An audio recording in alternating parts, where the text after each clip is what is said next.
Santa Claus, riding in with the winter laws. Santa Claus, streaming live for the roaring masses. Ho, ho, ho, raise them horns, old Judge King in a crown of thorns. Santa Claus, streaming live for the roaring masses.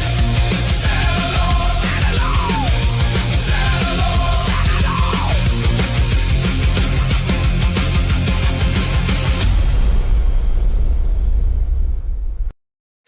Hey, folks, it is Friday. It is time for the Slightly Buzzed Show. Today's topic is JLR. And, well, if you have questions, ask them. If I have answers, I don't know, because I don't know the question yet. Now, if you have questions about, what was that intro? Well, that is my Ferguson, my 1956 Ferguson tractor as a Christmas ornament. How are you all doing? Good to have you here. I saw Dali in the chat. He has a link. I saw Hella earlier on X, which means she is already up in that pretend country of Australia. And I have sent out another invite. Don't know yet if that person can join. I hope so, but you never know. I mean, it's Friday, it's 5 p.m. I've heard that sometimes people like to spend time with family and not on stream having brewskis with this guy for whatever reason. I don't know. Now, yeah, the topic, of course, is JLR. We're going to look through some of the exhibits in the domestic violence case against him. We will have some fun at his expense. And I'm going to start with this. Dun, dun, dun. Because I've been making a bit of fun about Mr.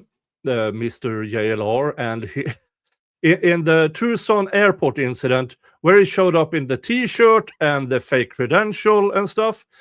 And I found it. Here it is. The JLR investigates starter pack. $16 on Temu.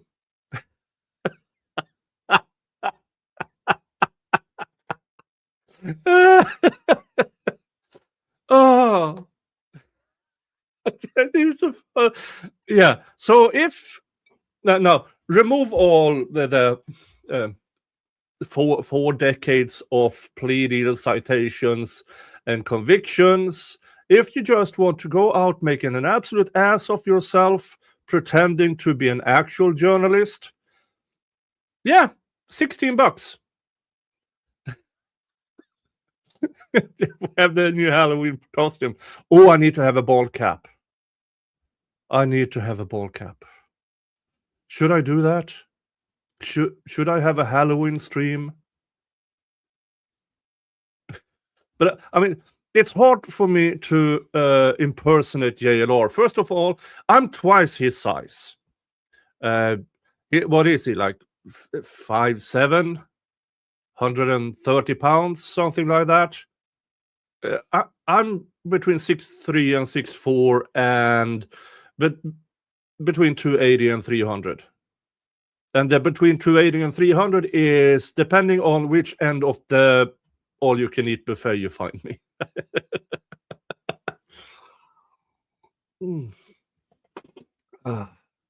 So that, yeah, I found it, and sometimes I can't help myself. And hello, by the way, I'm Nick. I'm the resident Santa Claus. I actually have a law degree. Ta-da! I do labor and employment law. I've been doing that for close to 35 years.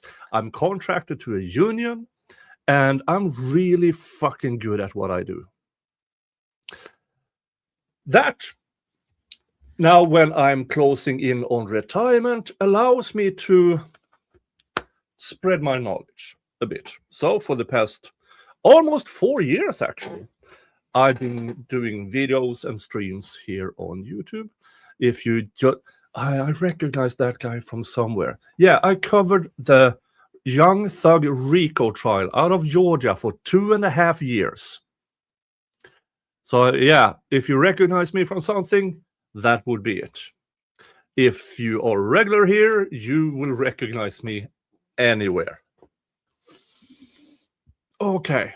Now, I did promise you an intro, besides this one. It is the song you guys voted for as the Justice for Magnolia official song. So, here it is.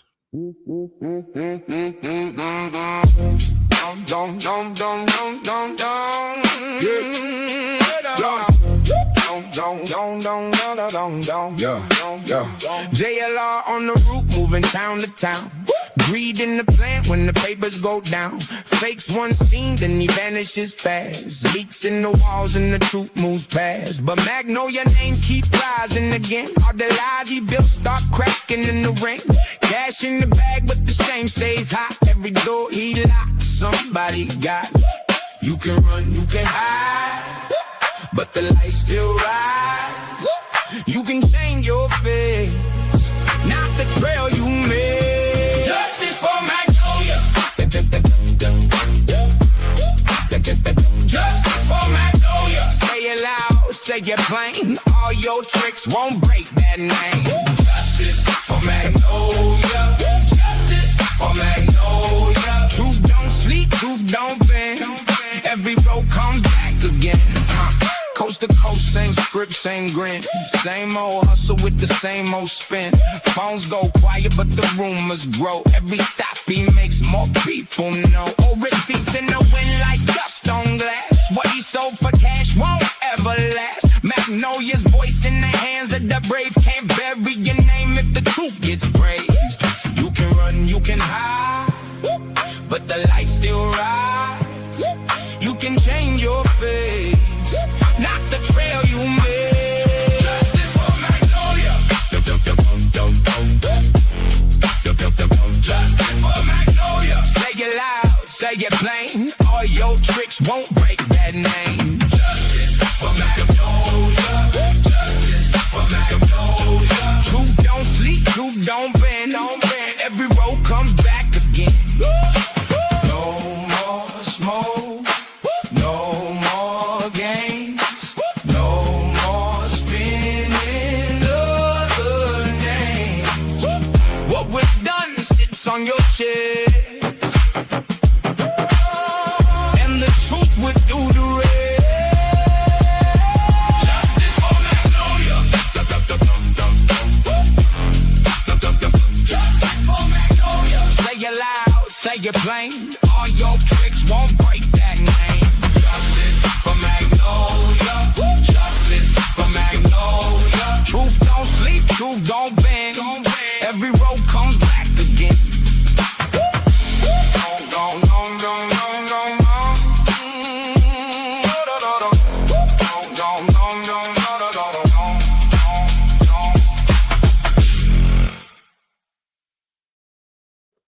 Yeah, so that is it. I will publish that on my channel as a YouTube short, I think. It's 3 minutes and 1 second, so maybe I have to... Now, I will post it. And here's for you guys. You can use it. Free of use. In any way, shape, or form you want.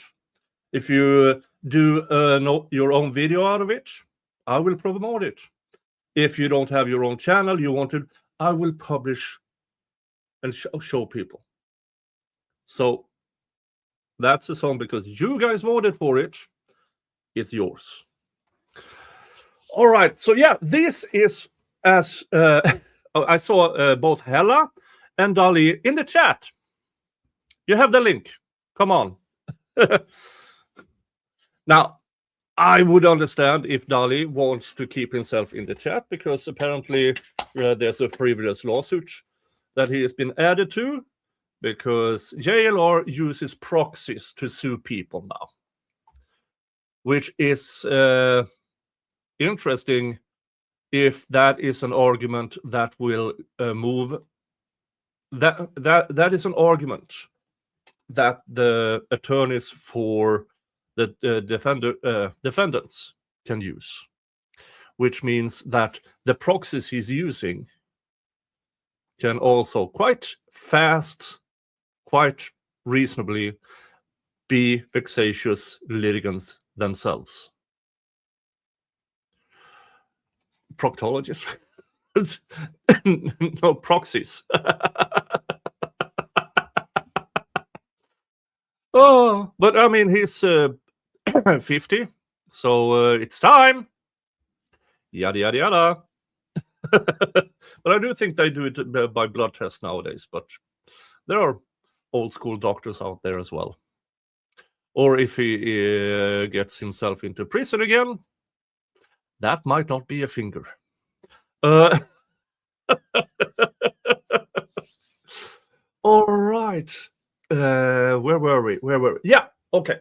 So while we are waiting for Dali and Hella to show up here, I'm going to go through, because I know it's been covered elsewhere. I know. But I haven't. Now, I have read through just about everything. And I have my tentacles out there for more information. And for you who are my regulars, you know I'm really good at finding shit out. And it seems like people are really they might not want to talk publicly, but they do want to talk. Let's just say that. All right, so let's see here. Let me get... This is, as you know, Justice for Magnolia. We all know that JLR has had his criminal convictions. He's been he's been thrown out of the crime con, which is an accomplishment in itself, because most of crime con is a con in itself, and he managed to get himself thrown out of there. And we all know about his diabolical prank calls, which he was convicted of in the 1990s. We all know about the 2004 conviction, or the plea deal he took, that rendered him 10 years in a federal prison due to robbing little old ladies out of their life savings. And then in the 2010s, we know about the one occasion where he impersonated a mass shooter's uncle to harass parents of murdered children. And then sometime later, he impersonated an actual murderer, harassing the survivor of that shooting by suing her for shits and giggles. And that was in the 2010s. And if he gets convicted out of this domestic violence charge, then he has 4 decades of criminal convictions. So let's check out these things. The exhibits. Some of the exhibits. Not all of it. Here's the thing that some of these JLR cockgobblers don't realize. This is the ones that was shown for probable cause to get everything moving towards trial. It doesn't say it's all the evidence. Usually, when it comes to criminal trials, they only show what's needed for probable cause. Not beyond reasonable doubt, just for probable cause. So what we are going through here is what got them over the hurdle of probable cause. And if you're new to JLR whatsoever, I wrote a little something on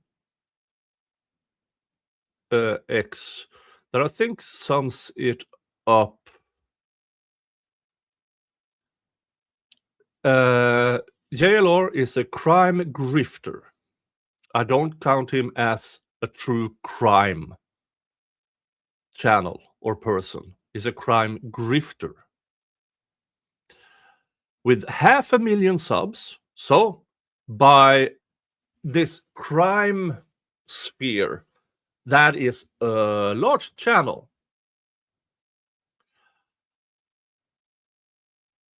And it is what this charge here, with his past and his actions otherwise, being a frivolous non-litigant, a frivolous suer.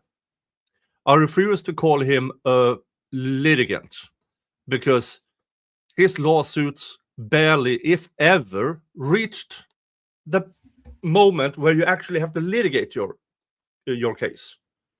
He either redrew it, dismissed it voluntarily, or it was thrown out. That is not being a litigant. That is the equivalent of shitting your pants and bragging about how big of a shit it was. But it's in no.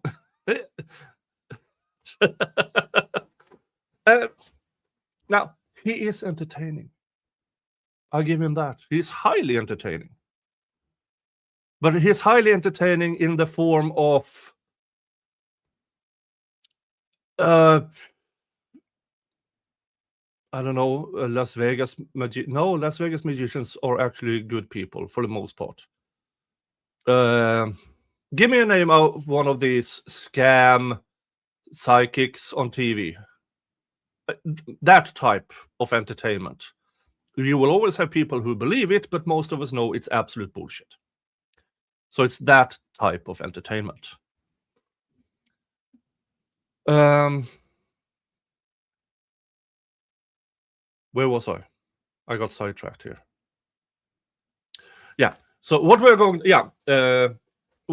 through here is just the things that got over the hurdle of probable cause. Now, once his attorney starts to actually file things, we will probably know more about the evidence. Because through discovery, his defense attorney, he knows.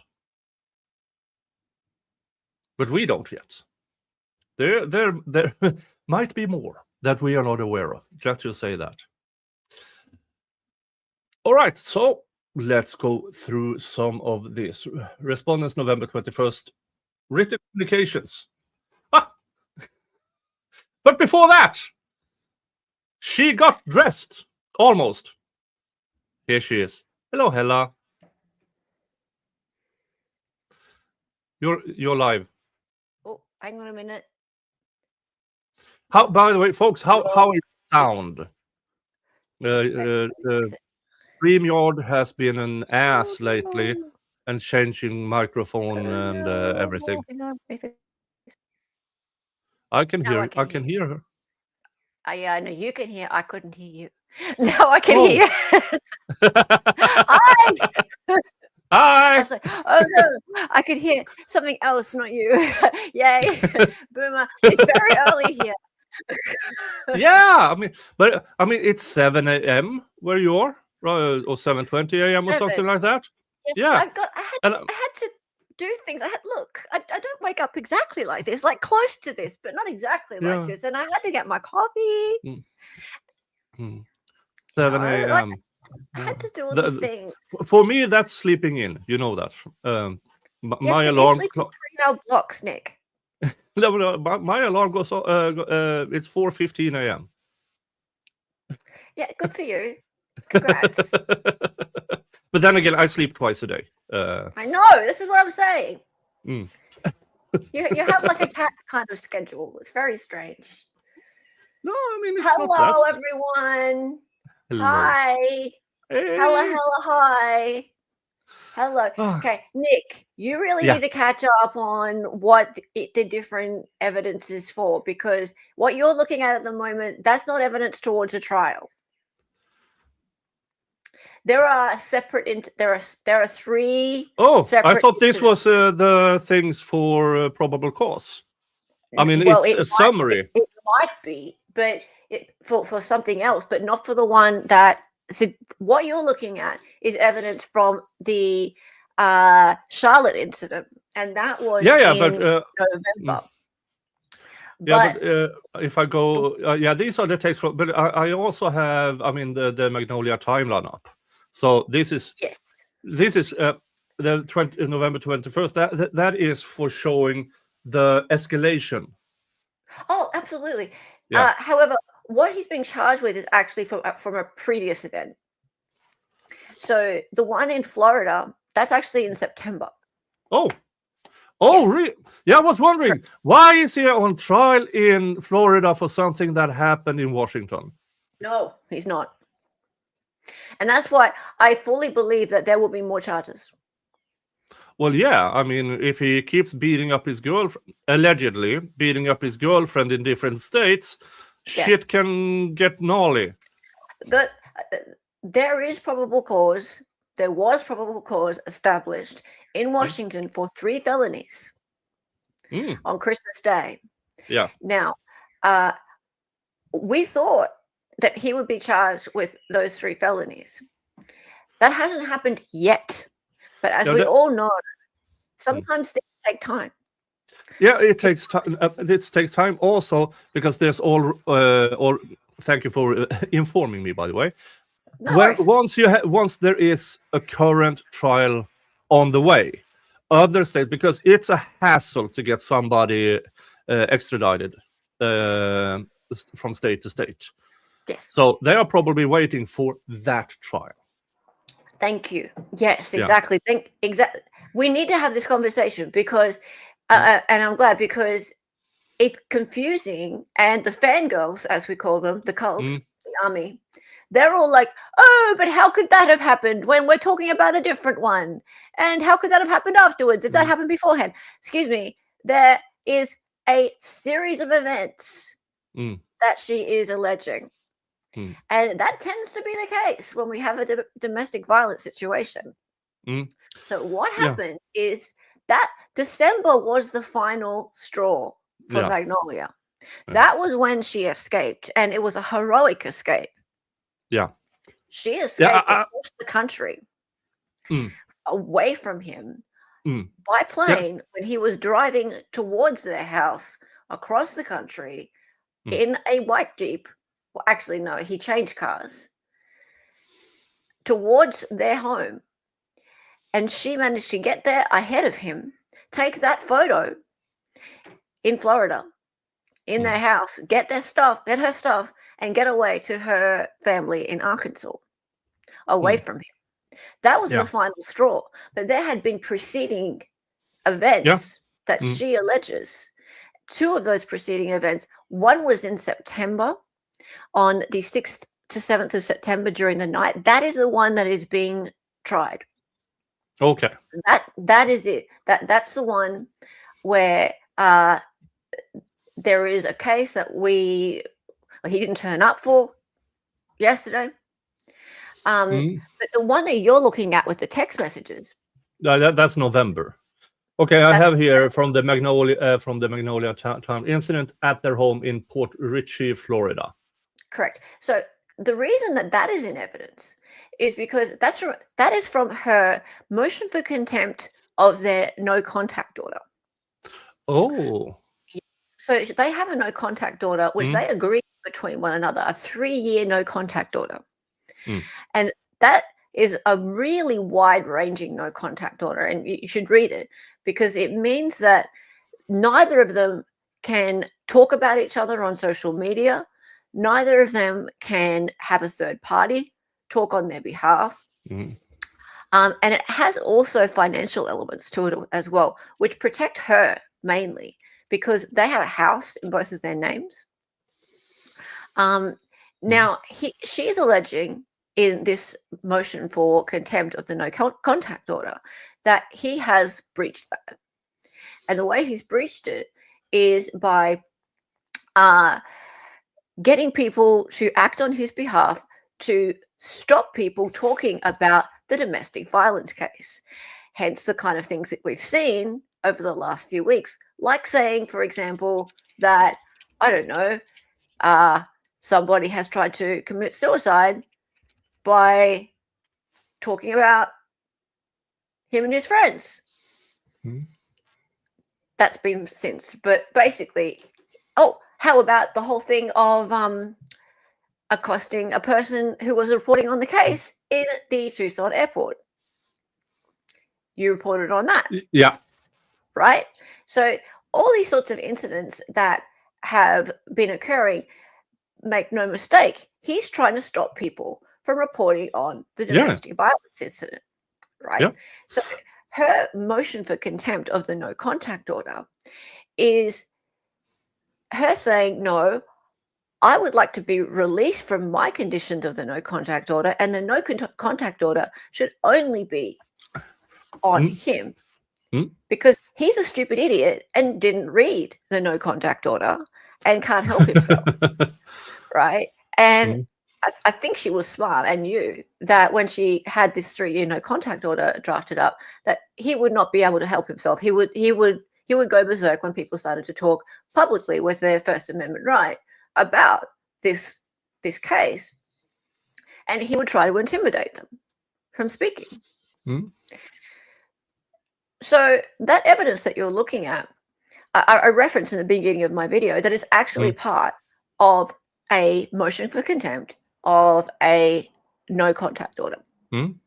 Let's see. Is this the Arkansas? Correct. Arkansas, yes. Okay.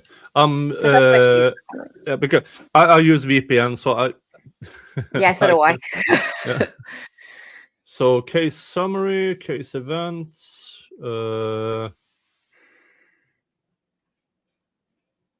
Let's see here. Yeah, you're absolutely right in chat. They are trying to take me and Dali down. They're trying to take a lot of people down. And they're making up lies to do so. Yeah. I mean, the fake self-ending. Now, here's the thing where he might run into trouble. Now, he might try to take my videos down and streams down, but I'm way outside of the jurisdiction. Oh, yeah. In order for any of the him or his cockgobblers to serve me, they have to file through the U.S. Abroad department, and I think he's worked that out, that it's too difficult to try and sue internationally. So this is the next thing he's doing, and I don't know if you know about this, but instead of suing people like me, he's trying to get people to report myself to the police here in Australia. Yeah. But then he goes and finds a way to get to the people I love. Right? So he knows that my friend Ali is someone who is like family to me. Yeah. So he's having someone to Ali. Yeah, I mean, I've been following it from the background. I mean, for the JLR cockgobblers out there, you're just doing this for this and this.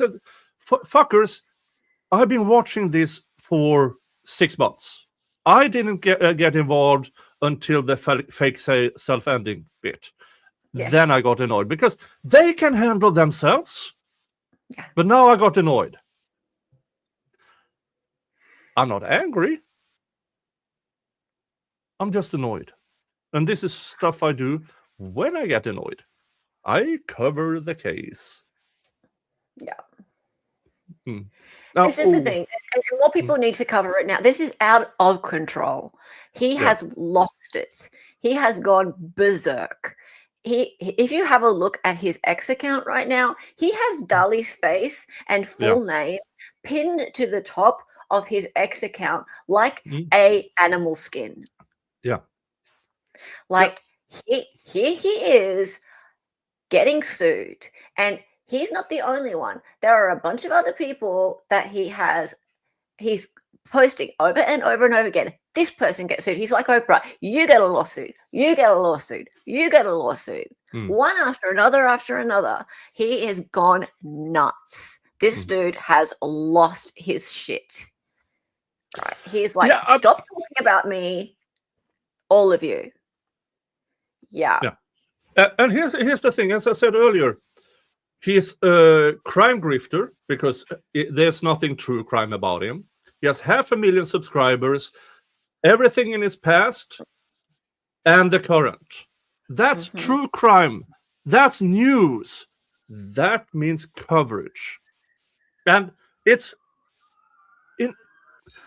when he says, leave me alone, while keep going to the Guthrie residence and street, fucker, there's nothing going on there. I saw he posted a picture of a poor maintenance worker. Yeah. Oh, something is going on here. No, fucker. A person on that street is doing some renovation. And you just put the maintenance worker's face on the internet. Yep. And you complain about what we do? Oh, Annie and Tommaso. Do you know who Annie and Tommaso are? That's Nancy Guthrie's daughter and son-in-law. He has been posting the son-in-law's face every goddamn day for the last 150 days. Yeah. And going, he is the last person to see Nancy Guthrie alive. Where is Nancy Guthrie? Yeah. And I mean, it's a gruesome case. Everybody wants to know where she is. But to my knowledge, has he ever read the actual any documents? And I mean, all he does is go there and being an asshole. It gets him views. He's got 10,000 people in chat today. Yeah. He had 2,000 when he was back at home, you see. So going back there, and also going back there is a distraction because last week, the whole self-unaliving thing by his friend Ted, he got called out on that and his chat were mad. Yeah. Right. And it did not go well. People knew. People knew. It was things were going downhill. He had to go. He had to leave. He had to go back to the Nancy thing because the Nancy thing, all the old ladies in chat, they're all like, where's Nancy? Yeah. And of course he does, because that coverage, and I saw this posted on X, somebody who, because there are certain pages where you can look up how many viewers, how many supers and stuff. Every time he goes live from there, he has over $1,000 in supers. Oh, yeah. Yeah, easily. And that doesn't count in ad revenue or the private donations outside of. So easily, one of those streams is $2.5 grand. Easily. Oh. Then speaking of how we and he's got merch as well, by the way. Yeah. And speaking on how we don't like grifting. Folks, this is the Slightly Buzzed show. We do serious things, but on Fridays we are not that serious. So what we have here is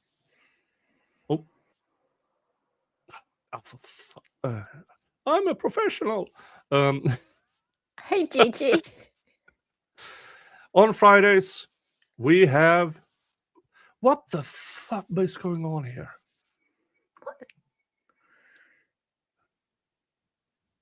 There. Oh. We are all prepared.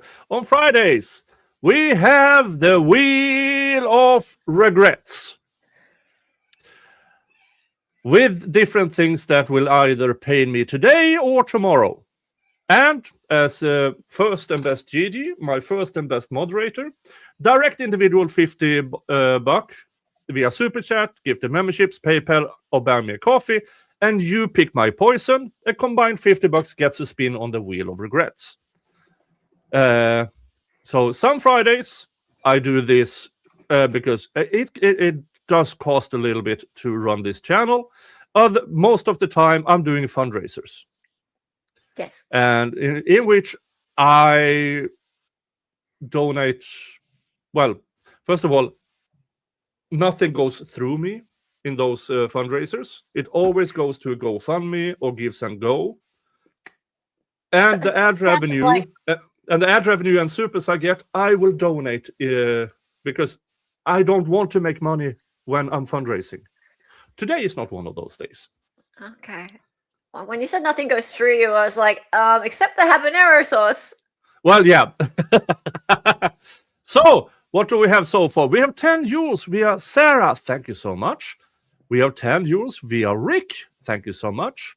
Another 10 euros Ricky via B! Griff the Wannabe. Another 10, a werewolf. 2 via Rick Vaz.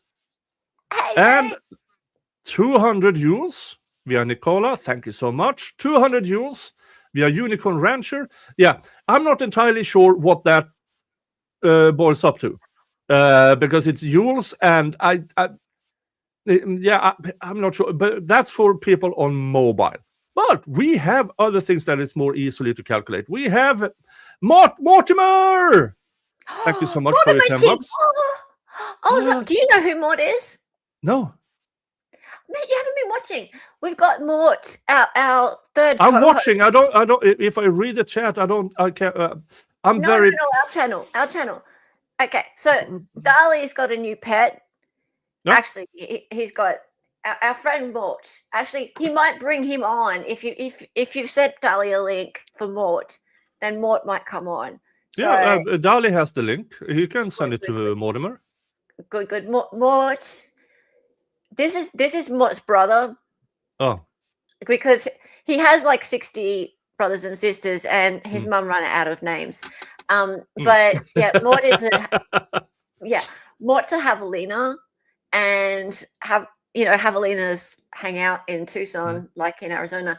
And anyway, so Mort is an investigator, and he's been doing some excellent investigative work around the Nancy Guthrie case and the grifters. So Mort has quite a following going on. Okay, yeah, nice. Lots of girls are interested in Mort. You got to watch out for Mort. Yeah, yep, definitely. You'd be really lucky to have him on your stream. You'll get lots of new subscribers. Yeah, I don't mind. Dave, every time I get trapped outside naked, here, have a drink. Thank you for $20.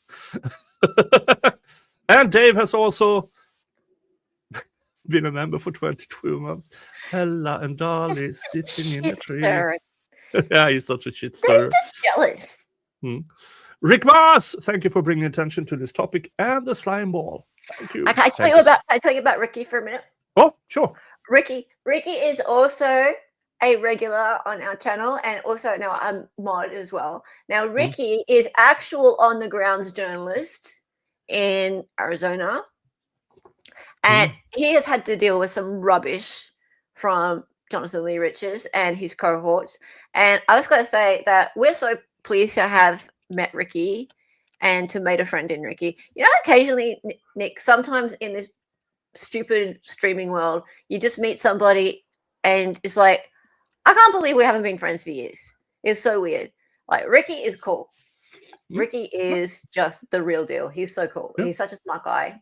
And just want a big shout outs to Ricky. He's way cool. Yay! Yeah. Hi, Ricky. Hi. And Snivels, 20 memberships. Thank you so much, Snivels. And yeah, for you who just got gifted, there may or may not be one or two trolls in there.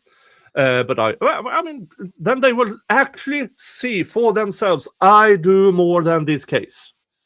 This is my, I have one specific stream, 2 Friday streams, and 2 videos. 5 combined. Out of almost 2,000 streams and videos on this channel.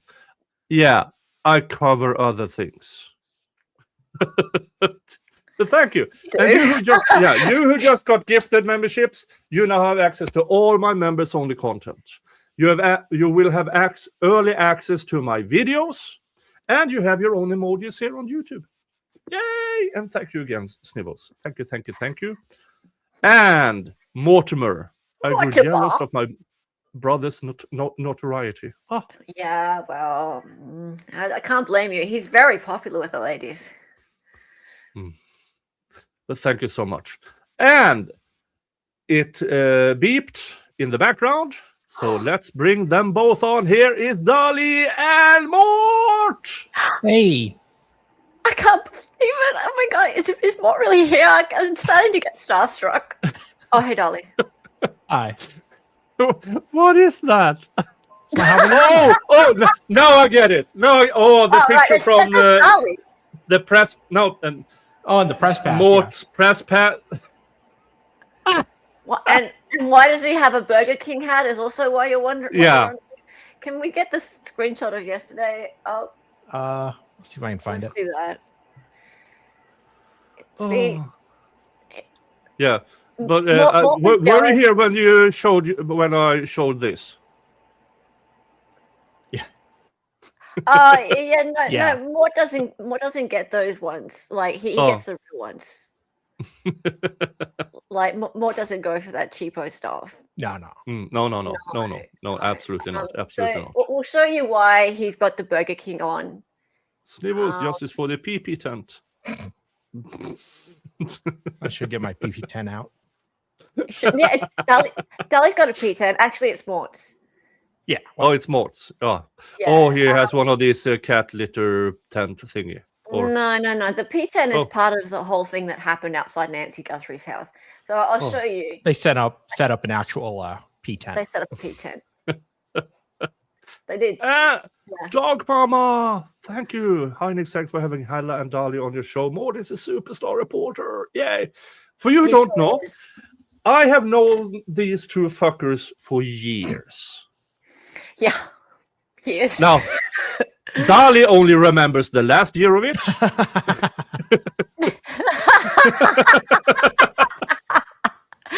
Nick, we're surprised you remember any of it, really.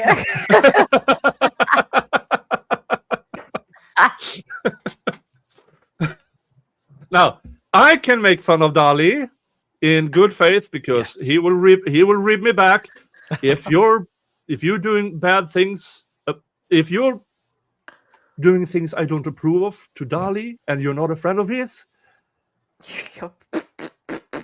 I'm a big man. I'm a really big man, but I also disappear in the shadow. Oh yeah, and you go to the US a couple times a year sometimes. Yeah. Right. Hey, you turn up and then you leave. Yeah, I turn up and then I leave. Now, Yeah. I actually have taunted JLR a bit because I said I will be landing in Indianapolis September 10th. Yeah. Oh. Yeah. Come at me. Come on, you could take a trip to Tucson because I think he's moving to Tucson. I think he's got a little boy toy there, or whatever, something. Or a slightly divorced 50-plus woman. Maybe a nearly dead 70-plus woman. Yeah, that too. Just Hey, speculating. Hey, I just shared something to screen. Oh yeah, this one. Okay, so you need to get across the law. So this is them yesterday, and they went to Burger King. I need to.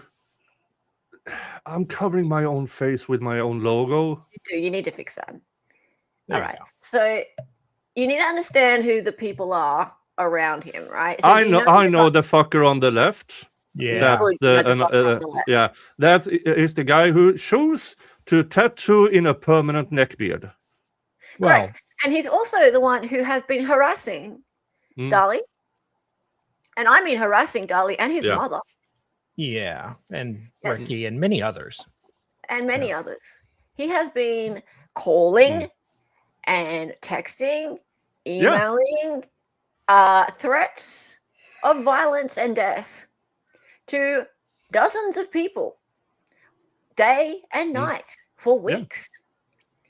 He is a disgusting motherfucker with many felonies, and he can go and suck a dick.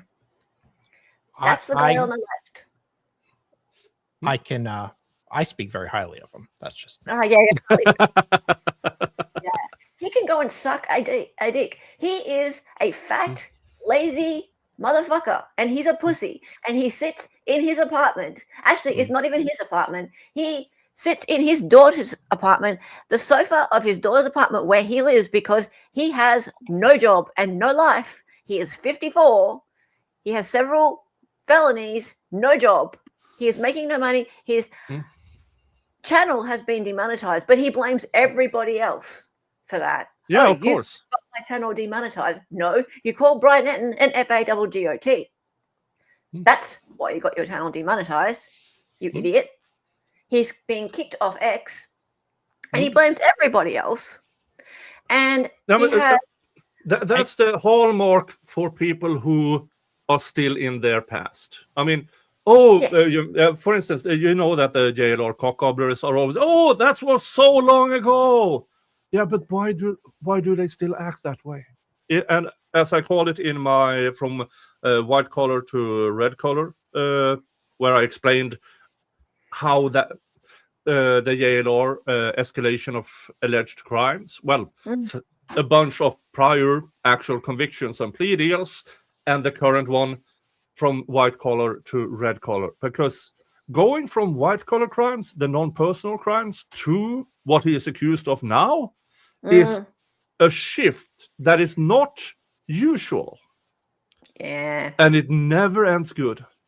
Well, anything said here may or may not be my opinion. I'm not endorsing or not unendorsing anything. So not endorsing or unendorsing.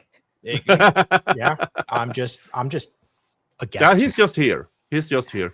The opinions mentioned by people in this panel are their own, are not attributed to any of the others. For example, Mort has been here talking shit for half an hour now, muted, but so no, I don't know. I'll tell you why Dali is saying that these opinions might not be his, is because he's being sued for being on a panel while something came up on a screen which was allegedly defamatory, but he was just on the panel. He was saying nothing. But apparently, because he didn't object to the thing being on the screen, that's defamation. Yeah, no. Yeah, no. But here's the thing: what these people are doing is wasting other people's time and resources. That is what they do. In order to shut them. Every time they file one of these frivolous, in my opinion, lawsuits, they will take time, energy, and resources away from people who actually needs the court system. Oh yeah. Thanks to them, somebody might not get their case heard at all. I wish it was that easy to shut hell up. Yeah, you still keep coming on the stream, don't you? You're still always there backstage. Maybe it's Mort that's forcing you. Rich Buddy in chat. Rich Buddy says the video of him harassing the guy at crime convention was crazy. That was him. Yeah. Maybe you could swap Mort and Nick. So Mort and Dali. Yeah, that works. I forgot. Dali's pretty face. Yeah, sure. I'm sorry, Dali. Where was I? Yeah. Oh, okay. I almost forgot. I have to keep count here, for fuck's sake. 10, 20 plus 20 what is memberships. Well, 80, 85, more. 105, 115 plus euros. We have 2 spins on the wheel. What? What's licking your head?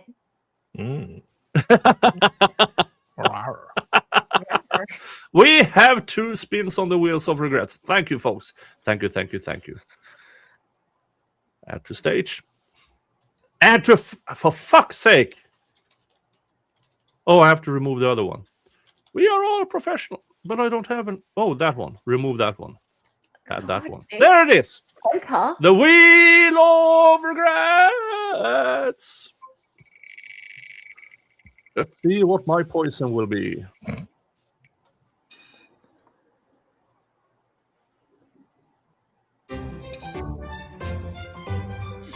As much of punishment, I must say. I kind of like this. This is more a punishment for Miss Viking. Because the smell endures. Where's my spoon? I had a spoon here. Somewhere. On my absolutely non-cluttered desk. I need to go find a spoon. You talk amongst Okay. us. We will. We'll just chat amongst ourselves. So, okay. So, did you see dickheads were having a party outside Sheriff's house? Sheriff's house. Yeah, I saw something about that. Sausage party. Yeah. Actually, a sausage party. It started off as a sausage party, and some like desperate women turned up with some like cans of soda and shit like that. Well, that's nice of them. Mm. I hope they had a good time. Well, Alex was on a scooter, which I was surprised held him up. Well, some scooters are designed for certain types of people, like at Walmart and. I found amazing is like, okay, so 2 12 times something felons like voluntarily sitting outside a sheriff's department. Well, I don't know the number of felonies. Well, okay, like multiple times felons, like sitting outside a sheriff's department on purpose. I know. Let's just sit here. 3 chili soaked garlic cloves. Num num num. But we had 2 spins. So let's bring that up again. Hide choice and spin it again. Dun, dun, dun, dun, dun, dun, dun, dun, dun, dun, dun, dun. Oh, this will be interesting. Sambal oelek. Sambal oelek. This here is sambal oelek. This is chili puree. Oh, sweet. Bring it on. So shaky, shaky, shaky. Open. I shouldn't have shaken it. Where's David today? David, come on stream. Yes. David, I had a bone to pick with you. Well, David always has his link because he's he has access just in case things get out of hand. I know. With the wheel of regrets, he can. He can. He can shut it off. He has the key on ours as well. I think I'm thinking of relinquishing it. So here it is. Num num num. Chili paste. Num num num num num num num. How? Studio Taterville, you don't need an AI image of Alex on a scooter. Like he was on a scooter yesterday. Where'd he get the scooter? He stole it off Dad's Gone Live or something, or Jim, whatever his name is. Oh, we don't know it was stolen. No. He had it. Like the dude had it. I'm naked, locked outside my house. Even better. So his wife finally got. His wife said, "Oh, I have a surprise for you. Undress," and then. Poof. Well, I bet he was surprised. Ooh, no, sambal oelek is hot.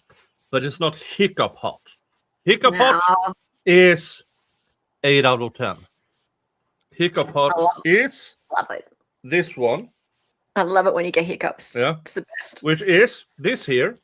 This chili sauce. It's on the Wheel of Regrets. It has Carolina Reaper, but Orange Copenhagen, 7-Put Lucy, horseradish, black garlic, and for some reason, pineapple. Pineapple. Yeah. David says, I ain't putting my face on stream talking about JLR, but I'll show my ass. Please. No worries, Dave. Not many knows the difference. Nah, that's true. You usually talk out of it. At least we'll see your mouth moving. Whew.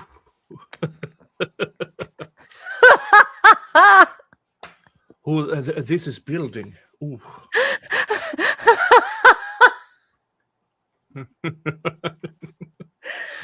yeah.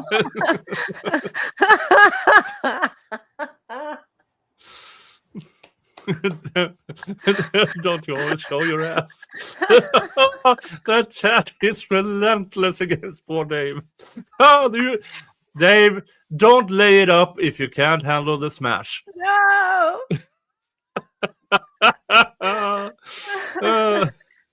Oh, poor Morty. Hello, Mort. Oh, Mort's been protected. Oh. See, when Mort first came into the house, the cats were a bit upset, and there was some moments. But I think Mort settled in now. Well, the cats kind of accepted Mort. Mort's 38. The what? The who? The when? What? Mort. He's 38. Is Mort 38? Okay. Or number 38? No, he's 38 years old. Oh. But what is it? Is it a man, bear, pig? Javelina.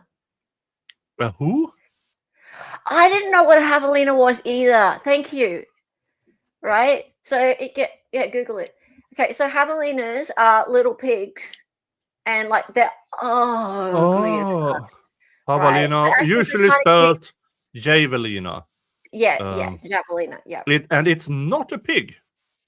It looks like a pig. It's like a little warthog. But last time I checked what's this name, and because we Swedes, we have our different names on things. I wonder what that is in Swedish.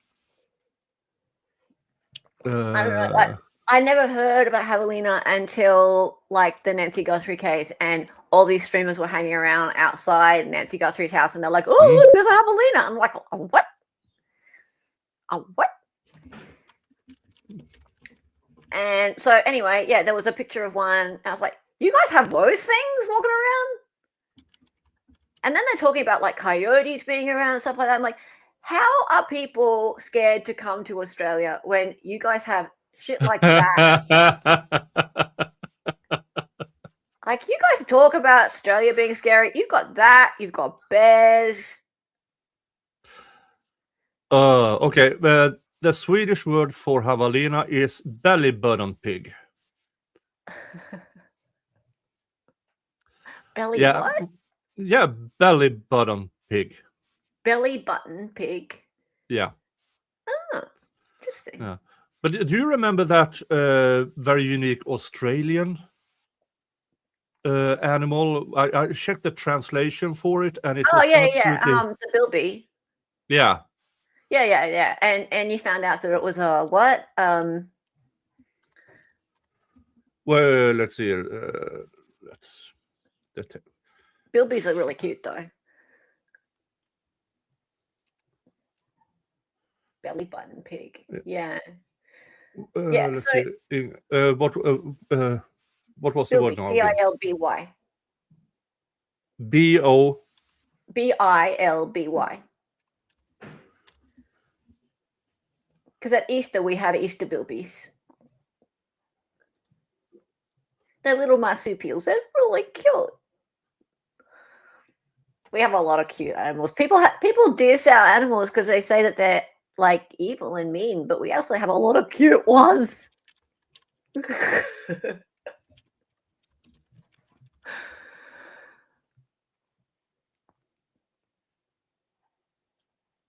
Let's see, it'll be in Swedish. Hey, chat. Hey, Ravet. Oh, yeah. Hey, Nicola. I have to retranslate this word for the people who don't know. Where's the... Poisonous snakes.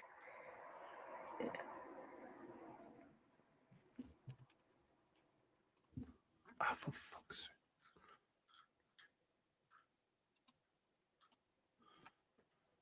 Yeah. Okay, folks, are you ready Yeah. for what the Swedish word is translated back to English for the bilby?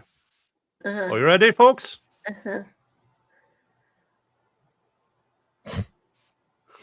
Rabbit scrotum badger. You just love that it's got scrotum in it. That's all. You cannot help yourself. You're just like scrotum, scrotum, scrotum, scrotum. And that's someone's gonna clip that. Yeah, we are very, very literal with animals we don't recognize. Right.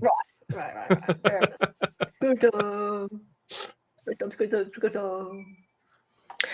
Let's see when the dickhead is suing anyone else today. Apparently not yet. Oh my god! Oh no, he didn't unpin you. Yeah, I don't know. Yeah. Luigi by the way, pled guilty. Oh my god, Luigi pled guilty. Yeah. Yeah, Luigi pled guilty today. But he pled guilty, which made them drop the... He pled to all the circumstances leading up to the murder, not the actual murder. Oh, okay, sweet. Which might mean that even since he admitted to all the circumstances in the federal court, which also means it is in the same statute as murder, that might force the state level trial to be a double jeopardy. Because New York has very, very liberal double jeopardy laws, which means he might get away on the state charge. What? Of murder? Murder, yeah.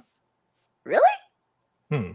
Yeah, if he's already convicted, he can't be convicted of it again in New York. No, I know, but he didn't plead guilty to murder, so that's not double jeopardy. No, but all the circumstances leading up to it, which means within the statute, it is equivalent to murder. Because the sentencing will be normal level is life. Yes. But since he's a first-time offender, then that get lowered. So he might get somewhere. I saw Andrea Burkhardt discussing that on X, giving him 35 years. Because his lawyers know what the hell they're doing. Like, oh yeah, they like what's the name? Diagnostic. I don't remember, but yeah, his attorneys are stupid good. Stupid good. She would know what the hell she's doing. Like that would be a tactical move. Wow. Okay. Interesting. Yeah. All right. Let's see here. So, folks, if you choose the PayPal link to support this channel, I would appreciate it because, as I said earlier, I will be landing in Indianapolis September 10th. I will be in Indiana for 2 weeks, mainly because of the Rick Allen appeal that is up to oral arguments in the Indiana Appeals Court on September 21st, which I will be in the courthouse for. But also, while I'm in Indiana, I'm going back to Delphi, because to piss off the local diaper Nazis. I will also go to Flora, because in November, it is 10 years ago, the Flora 4 murders. 4 minor black girls were burnt alive in Flora, Indiana. I read the investigation, and for me, it is clear who is the suspect. But somehow, the local law enforcement didn't care because it was just 4 black girls. So I'm going to Flora, Indiana. I will do a 2 or 3 part miniseries about it. Then I'm going up to Hamlet, Indiana, because of the Michael Fossler situation. Michael Fossler is now deceased. Michael Fosler was deceased at the hands of Aaron Spencer. Michael Fosler violated Aaron Spencer's daughter. He had 42 counts of violations against his daughter. Aaron Spencer trusted the justice system, who let him out on a $5,000 bond and basically no restrictions. And a few months later, Aaron's daughter disappeared from the bedroom. Aaron Spencer and his wife called the cops. Aaron Spencer went out looking for his daughter.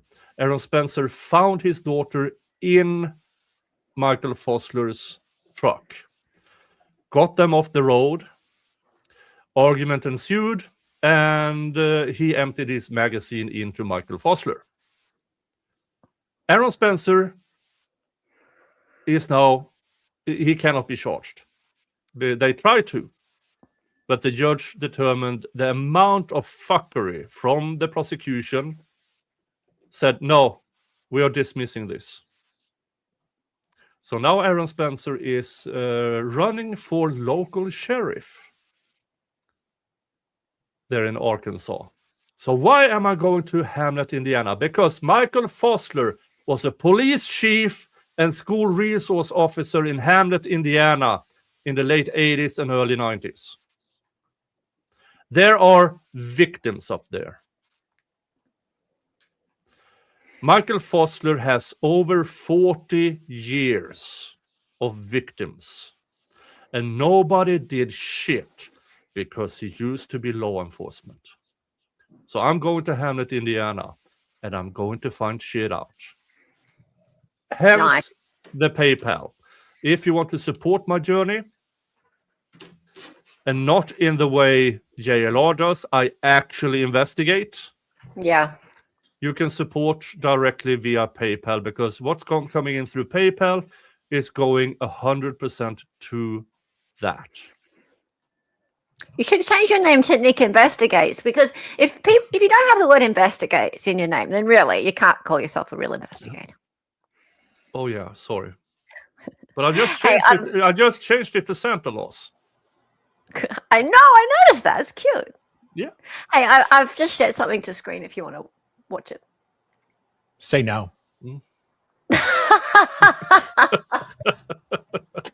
Say no. Is Nick really Santa? Where I used to live, I actually was a Santa. Me too. On Christmas Eve, I drove around to underprivileged children to be Santa. Did it for a few years running, but now I live in a county where they have a licensed Santa. So yeah, he's got monopoly on that. License. Yeah, but for you guys, Of course, you guys need a license. You're Santa. yeah.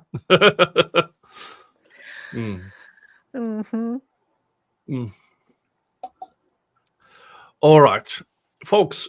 Should we go over the Magnolia timeline? Because that was actually, we are an hour in. We got a bit sidetracked, but not really sidetracked. Should we go over the Magnolia timeline? Let's see here. Let me share. Because there actually is a page about the Magnolia timeline. So, And we'll give Santa or Krampus? Am I Santa or Krampus? It depends solely on you. want to give credit to Subtext Press on this. They've done an incredible job putting this together. Just this is available for anyone to view, and I might just put a link in chat to it for people to look at as well, because I really encourage any creators as well to please cover this. This makes it so easy for anyone to cover what happened to Magnolia. So yeah, go ahead. Hold on, I have to remove there. Yeah. But I have to remove. Now I'm out of the United States again. So, because as soon as I am in the United States, they want to verify me on YouTube. Oh, okay. Yeah. You don't need a VPN for this site. No, I don't need it for this slide. And the link to this is also in the description of this stream. Cool. Yeah. And let me post it as well. Here it is. Perfect. If you guys want to tag along. All right. Take it away, Hella. Oh, okay. Hang on. I might just bring it up myself. So just on my and by the way, hello you my guys. Eyes aren't great. Hello you guys over at Rumble. And now, for the first time in a long time, I'm actually going to stream this on X because a lot of the JLR cock gobblers are on X. So this will piss They them are, off. but they're all making excuses and saying that she made it up and it's not real and everything's AI. Yeah, isn't it weird how they bring up things that might be in her past, but they are asking us to ignore what's in his past? Yeah, and this is not the past. This is right now. Yeah, this is right now. And fuckers, don't you think the police officers that was responding took photos? Did investigation? Yes. And they're like, so where are those ones? They're sealed. Yeah. They are sealed. So the ones of her face, and if you looked at the body cam is completely blurred out. Yeah. Right. So there is body cam of this. The audio and like what you do see of the body cam is very telling, but you can't see her in that body cam. Yeah. She is a domestic violence victim. As far as Washington is concerned, they protect their domestic violence victims. Yeah. Of course you can't see her. And the one picture that she took herself is the one the JLR cock gobblers are reacted to. Oh, that has started to be yellow. That means she's lying. And I'm like, no, fucker. That is her picture from a few days later. Yep. After she had escaped across the country when he had deserted her. Yeah. Anyway, over the course of 2025, Magnolia endured a pattern of escalating abuse. And I noticed that this... Allegedly. Well, this person who has written this has not used allegedly at all. But for the sake of this stream, I'm going to say allegedly. Yes, I always do. So I'm going to insert that. But I'm reading off the screen. So if I don't say it and I go back, that is why. So and at the hands of allegedly of her boyfriend Jonathan Lee Riches in Charlotte in their shared home in Port Richey. So Charlotte is separate, but also in their shared home in Port Richey, that's in Florida, and again on Christmas Eve in Leavenworth, Washington, where she was allegedly assaulted and left without her phone or a way home. So the timeline reconstructs that pattern using Chelan County Sheriff's Office records, dispatch logs, phone records, and text messages. Right. So you just scroll down, and you get a thing coming up. So it starts here. So this is at their home in Port Richey, Florida. Right. And so they talk about the incident. The Pasco County prosecutor is currently pressing charges against JLR for, described by Magnolia. Now, there is, if you go and look, there is actually audio where she reported this on February 1, 2026. She put in a call to the Pasco County Sheriff's Office, and she said, He just beat me with his fist like over and over in my head and my face, my ribs, just all over while I was on the floor cowering. We should do a content warning here. This is nasty. He was just keeping on beating me, and I almost went to the hospital after that, but he just always would just threaten. After that assault, this is all quotes. After that assault, he started recording me. He started recording me like having an emotional breakdown, and he recorded like multiple videos of me after that and told me he would post those videos if I ever reported him things like that. I feel pretty certain that given his criminal case that's happening, that he probably will try to use videos against me. Right. So these two quotes here are important because if you think about it, he's a social media figure. He has 500,000 followers. Imagine feeling like you are stuck in this situation where these really humiliating videos exist of you in these terrible situations. Fast forward to now or this year where there's this no contact order. People ask, why did she allow there to be a no contact order that's binding both ways? Because at the moment, it was better than not a no contact order at all.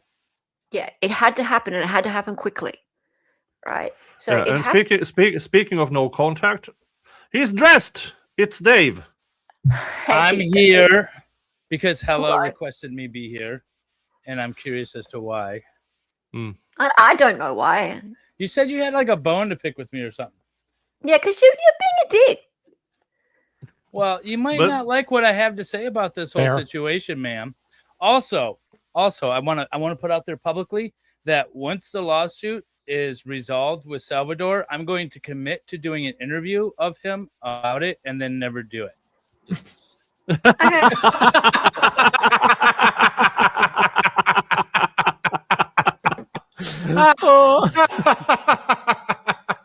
Touche. Right, and like no one in chat gets that. No one has no idea what we're talking about, but Salvador does.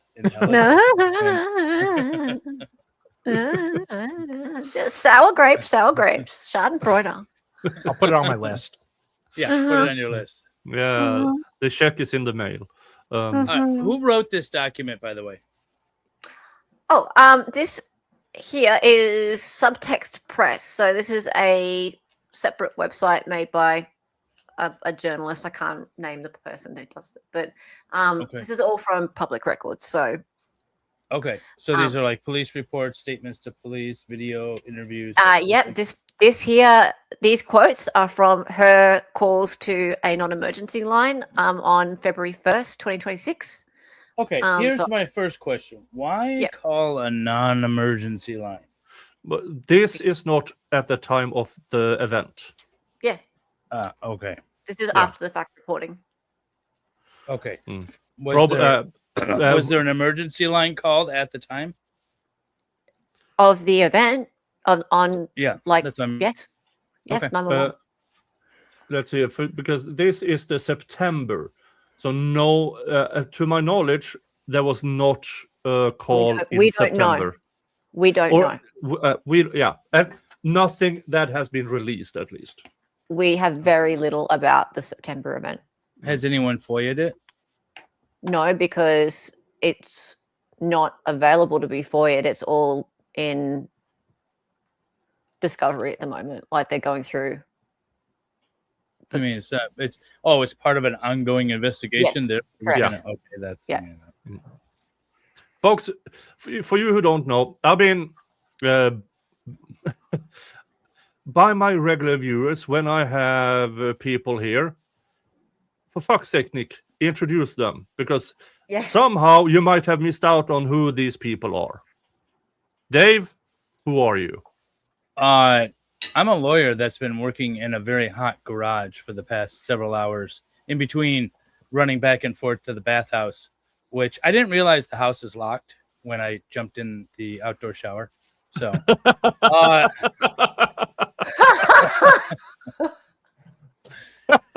you actually were naked earlier? Oh yeah. So there might be surveillance video of you. You know, my wife has this thing where she constantly locks all the doors. And so the only door that was open is the front door. And I wasn't about to She's trying to tell you something. Yeah, it's we live in a good neighborhood. Anyway, so except for one house. Except for one house, yeah. The neighborhood used to be good. Yeah. But yes, I'm a lawyer. I have a YouTube channel that I sometimes stream to. But I've been out streaming for about 3 weeks just because I've been. He very retired busy. from YouTubing 2 years ago, by the way, but he's I really, did. really bad at it. Yeah, I'm bad at the retiring part. Yeah. We've been covering the Bricks and Minifix saga quite a bit, actually. And then we got to get back to that because there's been a bunch of new stuff coming up. So, anyways, if you want to check it out, it's Making Law Simple right there. Yeah. Hella, who are you? Oh, I'm Hella Excellence. Hella Excellence. I've tried to change my name just recently, but I'm still excited under it. I changed my name to Hella Excellence because, like, somebody who I was supposedly harassing and bullying to the point of self-deleting themselves, liked me so much that they called me Hella Excellence. But yeah, I've got a channel, and I stream with him. Not him, because he's an ass. But well, I'm an ass too. Dali down there, bottom left, and Mort more recently. Now, Dali, don't keep it long. Who are you? I'm a guy. Yeah. I stream trials or courts in the morning, court roulette, and I get information and stuff together to stream on. Yeah, and now you're sued. Well, you were put into a current lawsuit. I have been told I am. Okay. You haven't. Let me ask you this: have you been served? No. Okay. So there's a lawsuit out there, but you haven't been served, and presumably, he, she, it would have 90 days to serve you. Once they submit it, I guess. It hasn't even been filed? No. Oh, you haven't been sued yet. Jeez, The original, come back and talk to me. Complaint. The original complaint was filed, but this is added to it. Yeah, this is part of the JLR scams that he does. He's being sued, and then show a screenshot of a lawsuit where Dali's name is added, but it's not been filed, so no. Correct. Technically, Dali is not being sued yet. No. Okay. So, but it's a part of the JLR moniker. Bullshit. Through and through. Oh, yeah. Allegedly. So, allegedly. There are certain YouTubers out there, I won't mention them all, or any of them, that likes to drum up the drama. Also living in Florida. Because it sells, right? Drama sells. There's a reason why women watch daytime TV and soap operas and the reality TV shows with the drama. Ooh, who's catfighting now? It's because drama sells. And if you're of the mindset that you're okay with stooping to the level of drama for the sake of drama, then okay. But that's what he is. He's a drama farm. And he's a crime grifter who is coined as the most litigious person in history. But here's the thing. And you know what? I want a Wikipedia page. That's all I'm saying. Yeah. We can make it. I'll submit one. Most, if not all, of his lawsuits, he either dismissed himself or it was thrown out. I can't by good conscience say that is a litigious person, because litigation means you're actually in court. And he isn't. We went through he is the equivalent of shitting your pants and bragging about how large of a shit it was. Well, yeah, I mean, he does it, but he does it with the intent of getting the response, and then he responds a certain way to get another response so that he can respond. You know, this is like the game he's playing. Or just getting the name and address of people he's suing. Yeah, but not I don't feel like the lawsuit is the be all end all. It's the drama, it's the streams that's the goal, right? So if that's the goal and he says something and then someone else responds so that he can respond, so that someone else can respond. I mean, from my understanding, he's fighting with a bunch of different people outside of this Magnolia thing, which is a legitimate sort of legal issue. Or at least it appears to be. Yes, he is. He's doing it just for the views, and it doesn't matter if he is perceived as coming out on the right side or the wrong side, as long as he gets the views. He doesn't care about winning. It's not about winning these lawsuits at all. Yeah. He has even said that. He said Now even he losses are wins, is what he said. Yeah. Now in federal court, he has been declared a vexatious litigant, and he's been that since the 2010s. Because it is between when he was in prison for robbing little old ladies from their life savings. He spent 10 years in federal prison, in which he filed 3,000 lawsuits or something of the sort while in prison, and they kind of got sick of it. Yeah, but just look at his thumbnail where he is live right now. He's got like a shocked look on his face. Sheriff live breaking body found. Nobody's found. There's no body found. Like there's I think they found a constantly. body. Well, they found a body, but it's from like 30 years ago, and it's like of a man or something. I can't remember. It's not her. Is the point? It's not her. But that's the stuff that he does, and you can see right on there. And yet he's got 9.9 thousand people watching it because people like the drama. People get sucked up in this. He's very good at it. Oh yeah. Yeah, I mean, I have to give it to him. He is entertaining. Phrasing. That's what I said. I found him hilarious. I watched a few of his streams. Yeah, but it's hilarious and entertaining, like watching a bad psychic on TV. It's like it's entertaining and hilarious, not for the reasons that he thinks. It's like watching a bad movie just because of how bad it is, right? Like a bad movie can be really entertaining to watch because it's your so bad. YouTube channel. Yeah. Or yours. My YouTube, my YouTube channel. Yeah, and they were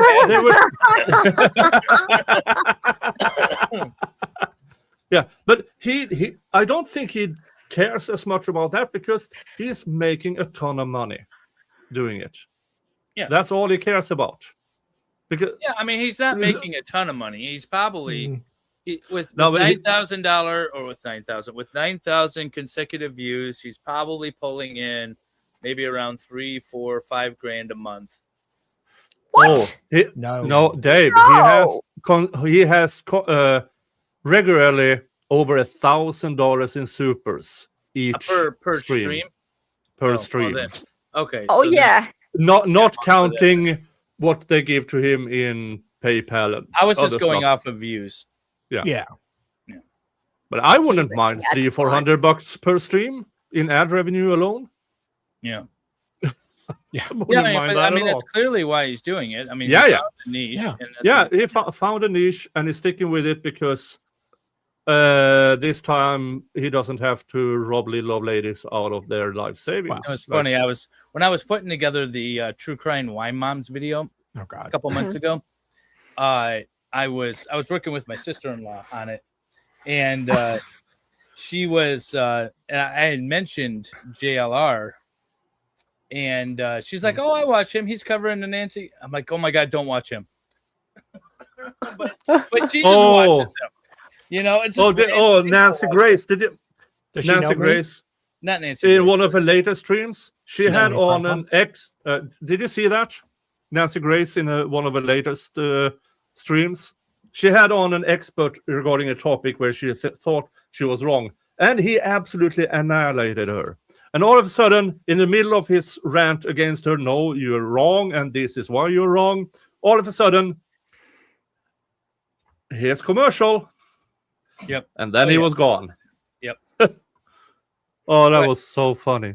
No, but it's just like random people that watch JLR and these other channels or Hidden True Crimes and all of that. It's just it's the everyday person that's not on YouTube because they have such a following, because they found a niche that it pops up in there. If anyone's going to search anything for Nancy Guthrie or whatever, those channels will pop up. Yeah. And there's shit. They're not, and that's the problem with YouTube. It's not about the quality. It's about the quantity. Yeah. And once you get over a certain quality, it's not about the quality of the content.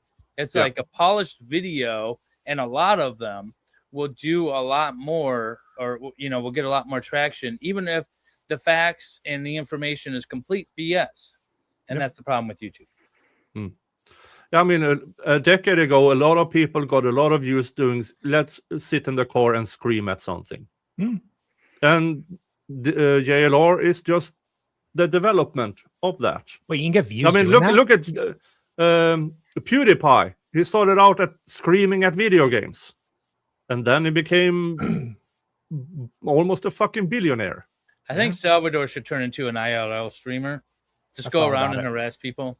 I've thought about it. I mean, you got a taste for it. Except he doesn't leave the house. Like his in real life would just be like him walking to the kitchen and yeah, I went to the mall the other day. patting mops. Oh, how exciting! I know. Yeah. I mean, Dali. I heard about a man being arrested. It's not expensive. It's $16 on Temu for the JLR Investigate Starter Pack. That's awesome.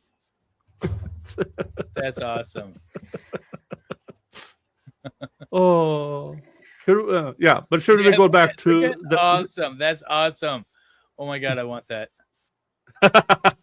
Yeah, but I've been taunting. I mean, I'm too small of a channel for that. But then again, he's taunted by Hella and Dali, who are even smaller channels. Up with me. Like, look what he tried to do to me. Yeah. Look how much I tricked you. He accosted me in Vegas back in May. Yeah. You know what? I have not talked about him at all, and he is leaving me alone, and I'm very upset about it. I'm sorry, y'all. Look. Maybe he will do a Lego stream, Dave. Yeah, invite him for Legos. I'll invite him on to a Lego stream. Have you seen how much my views have grown in like a week? Because Yeah. I mean, you have numbers I only had when I covered the Young Thug trial. I mean, it's not going to last, but that's not the point, right? Like, he's an idiot. He's drawing attention to me. Like, why? Why are you drawing attention to me, motherfucker? Doing a live investigation. Oh, that is brilliant. It is now. That is good. That is Yep. good. Yep. There it is. There it is. LS or Half Irish says, I will not mod a JLR Lego. I'm going to reach out. I'm trying to get Melanie Mack and the quartering on. I wonder why. That's so funny. Like, I don't do YouTube for a job. Like, I'm on it for like 2 hours a day. Yeah. I don't care. Like, I am angry about this Magnolia situation, and I cover things because I give a shit about them. Like, I stop covering things when I don't give a shit about them anymore. Yeah. And this thing has the only reason the only reason I'm covering this is because JLR faked a self-ending attempt and blaming Hella. That's when I got that involved. pissed me off. Wow. Yeah. That's my understanding. No, that got me a bit annoyed. Like the whole accosting Dali and like defaming him in the middle of Holocausting? I don't think it's that severe. Accosting. And defaming him in the middle of like Caesar's Palace. That really pissed me off too. Yeah, I think it's hilarious that are you trying to say that JLR is engaging in holocausting? No. Why do people not understand my accent? It's very annoying. No, your accent is as real as Australia. Exactly. Oh. Now, should we go back to the timeline? Yes, please. Yes, we've got about 20 minutes. Folks, if you haven't realized it by now, we are easily distracted. No, you are. Who? Nothing. All right.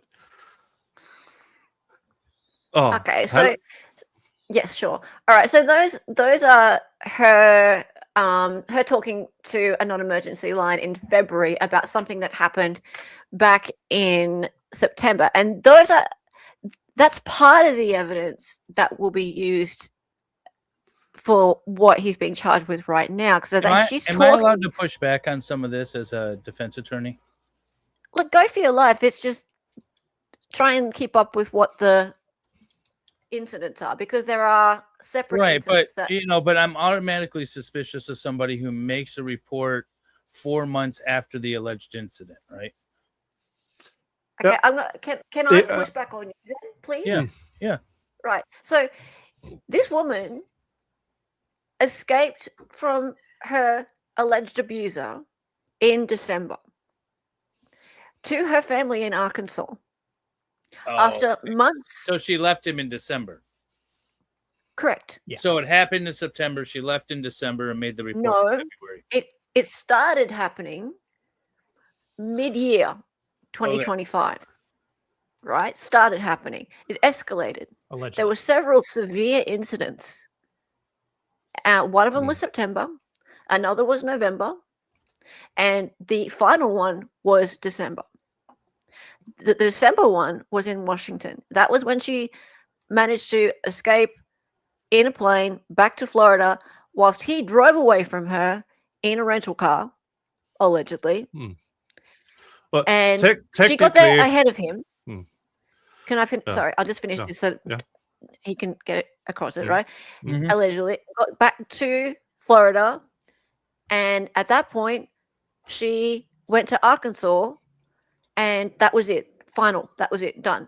And at that point, she was like, "I have had enough. I'm never going back." And she filed for a temporary protection order. She got it, and around that February point, she's like, "Stuff it. I've got all of this evidence. I'm going to talk to my police department back where I live because she half owns that house in Florida. And I'm going to report all these incidents that happened prior." Right? Now, I know that that's a long shot reporting after the fact, but she did. She reported. Well, but that incidents. timeline makes more sense. I just say, Thank as you. a general rule, I'm always suspicious of people that make reports about things that happen. Sure, but that's what happened. Yeah, and technically, allegedly, he beat her unconscious in December, took the phones, and left her there. To my knowledge, to my understanding, that happened around midnight. Yes. She didn't wake up to report this until 9 a.m. Yeah. Yeah, that's correct. And so the entire time I'm here is about the escalation up until Correct. The December incident. Correct. And from what she folks, said, just to make sure, he's not convicted in a court of law. He will be innocent until proven guilty in a court of law. We can still make our opinions known. Yes. Based on the known evidence. I mean, because, folks, again, I've said this in the beginning. He is a crime grifter with 500,000 subscribers, makes a ton of money with criminal convictions from the 1990s going forward, and is now charged here. This is true crime. This is news. We are covering it. Exactly. I've said this so many times to his fangirls. They're like, "Leave this alone. This is personal. It's private. Why are you talking about other YouTubers? You like true crime? This is fucking true crime. Yeah. It's happening right now. Yeah. Just because he's a YouTuber doesn't mean that I can't talk about his pending criminal fucking cases, and I am. Yeah. Is there also? Just curious. Sorry, he skipped his last one, but apparently I didn't know this about Florida. That he can in this particular county, they have this rule about once you get to the 4th pre-trial conference, you have to have attended at least one. You can't skip them all. Okay. All right. So the defendant is not required to appear for all of them. Exactly. Yeah. Okay. So he's got private counsel. Yeah. I actually want to ask you something, Dave. And Nick. So the prosecutor didn't even turn up on Thursday. Yeah. Right. And the lawyer had a 1-minute conversation with the judge and asked for a continuance, and it was given. Does that sound to you like it could be anything other than, well, I mean, I'm speculating, but I think it was a plea deal. I think they're saying they're talking about a plea deal. Not necessarily. No.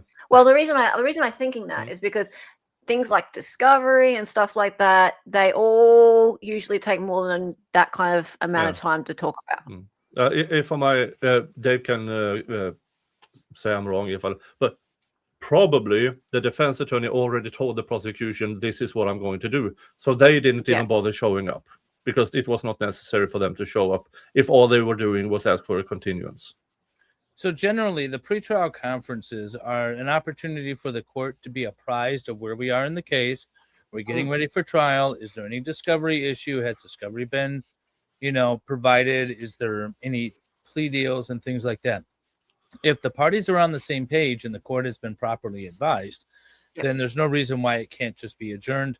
Courts usually set these out as control dates because if anyone knows, attorneys, without a control date or a deadline, we just won't do the work just because we're so busy doing other stuff. Sure.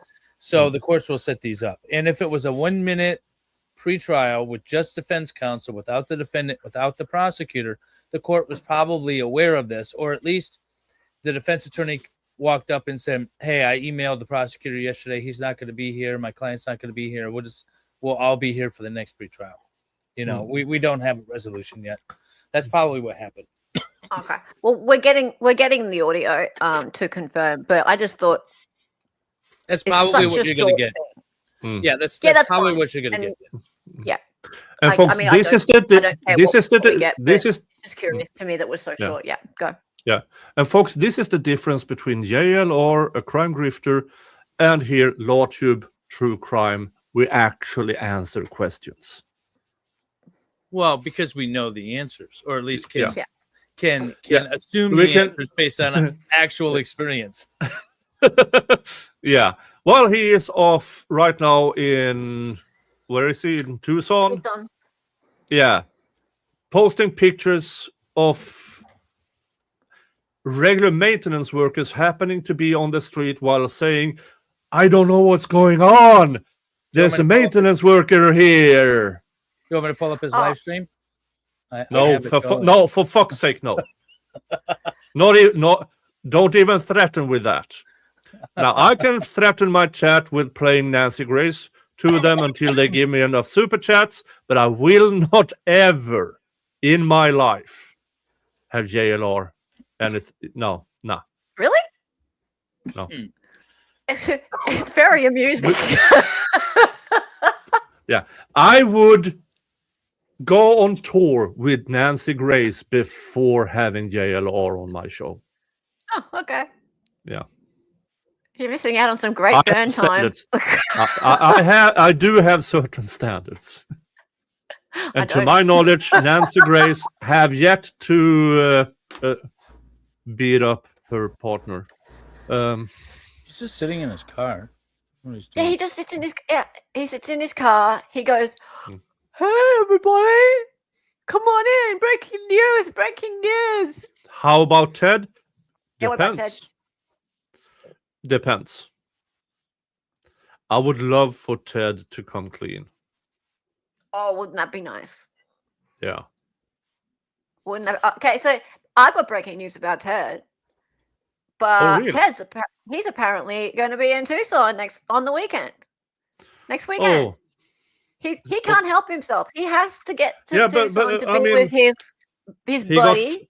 He lost his high-paid job for being on YouTube because apparently it's more important for him to be a sidekick to JLR than to provide for his family. Who? Ted's the guy who fake unaliving. The fake unaliving thing a week ago. I don't know who that is. Sorry. I thought you were talking about the tattooed felon dude. No, that's Alex. So you do know that there was a suicide hoax, right? No, I didn't. I heard about it just on this stream, but I didn't hear about it. I've been busy. God, I have real life stuff to do, Hella. Not keeping up on all your drama. You don't even care about me. Yeah. While Ted was asleep, JLR decided to fake a self-ending attempt and blaming Hella for it. How's Ted feel about that? Well, there are exhibits out there. which shows he had no idea what was going on. But He didn't. is yeah. So I'm he asking didn't. in his chat right now, how is Ted? God, how Baiting.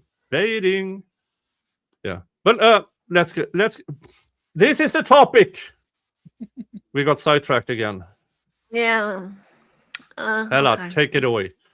Sorry. Yep. Wait. I have to get to that tab. Where did I put the tab? Oh, right. Yeah. Okay. So, Charlotte. Then we go down to Charlotte. Can you scroll down, please? Right.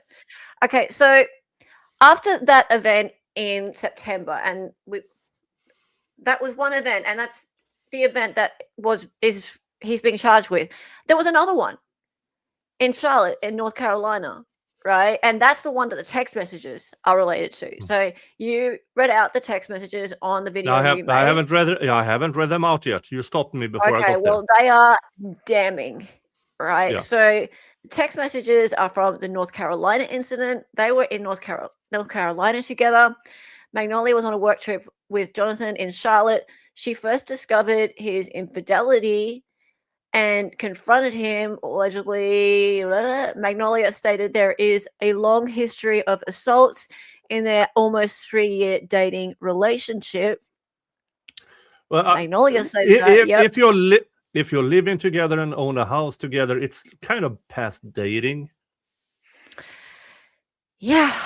But just, folks, that's just me being picky off here. topic for a moment. We need a new term for that sort of relationship. Yeah. Because we have one in Sweden. What is it? I can't say that word because in English it's a slur. Really? Yeah. I want to kind of. I put it in the. Can you scroll down? Private please? chat. Okay. All right. So if you scroll down now. Oh, that makes sense. That's not a curse. Yeah. So the word in Swedish means live together, not married. Just living together.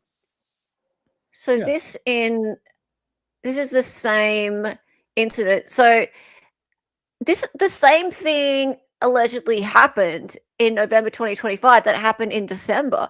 So after an incident in North Carolina, JLR drove 9 hours straight back to Florida, leaving Magnolia stranded with a massive suitcase, their dog Rio, and a doghouse. No car, no warning.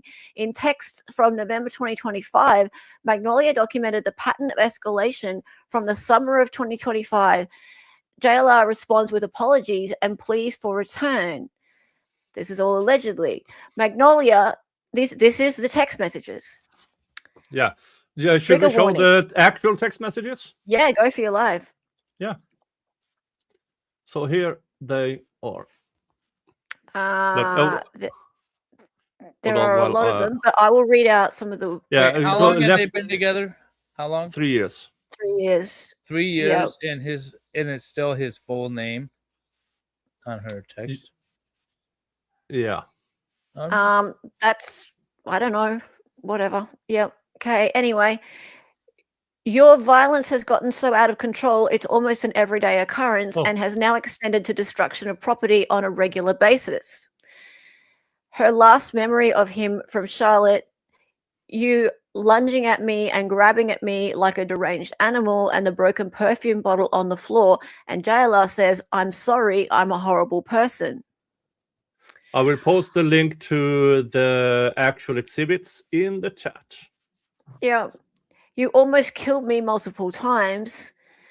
I now have a permanent cheek injury that apparently will never heal, and I have a new dent in my face forever. And he says, "I'm sorry. I'm so sorry.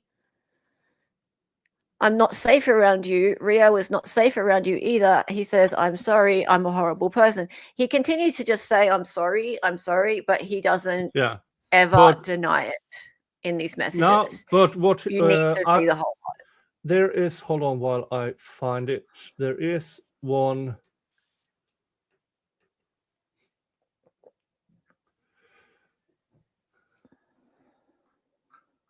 I'm trying to find it.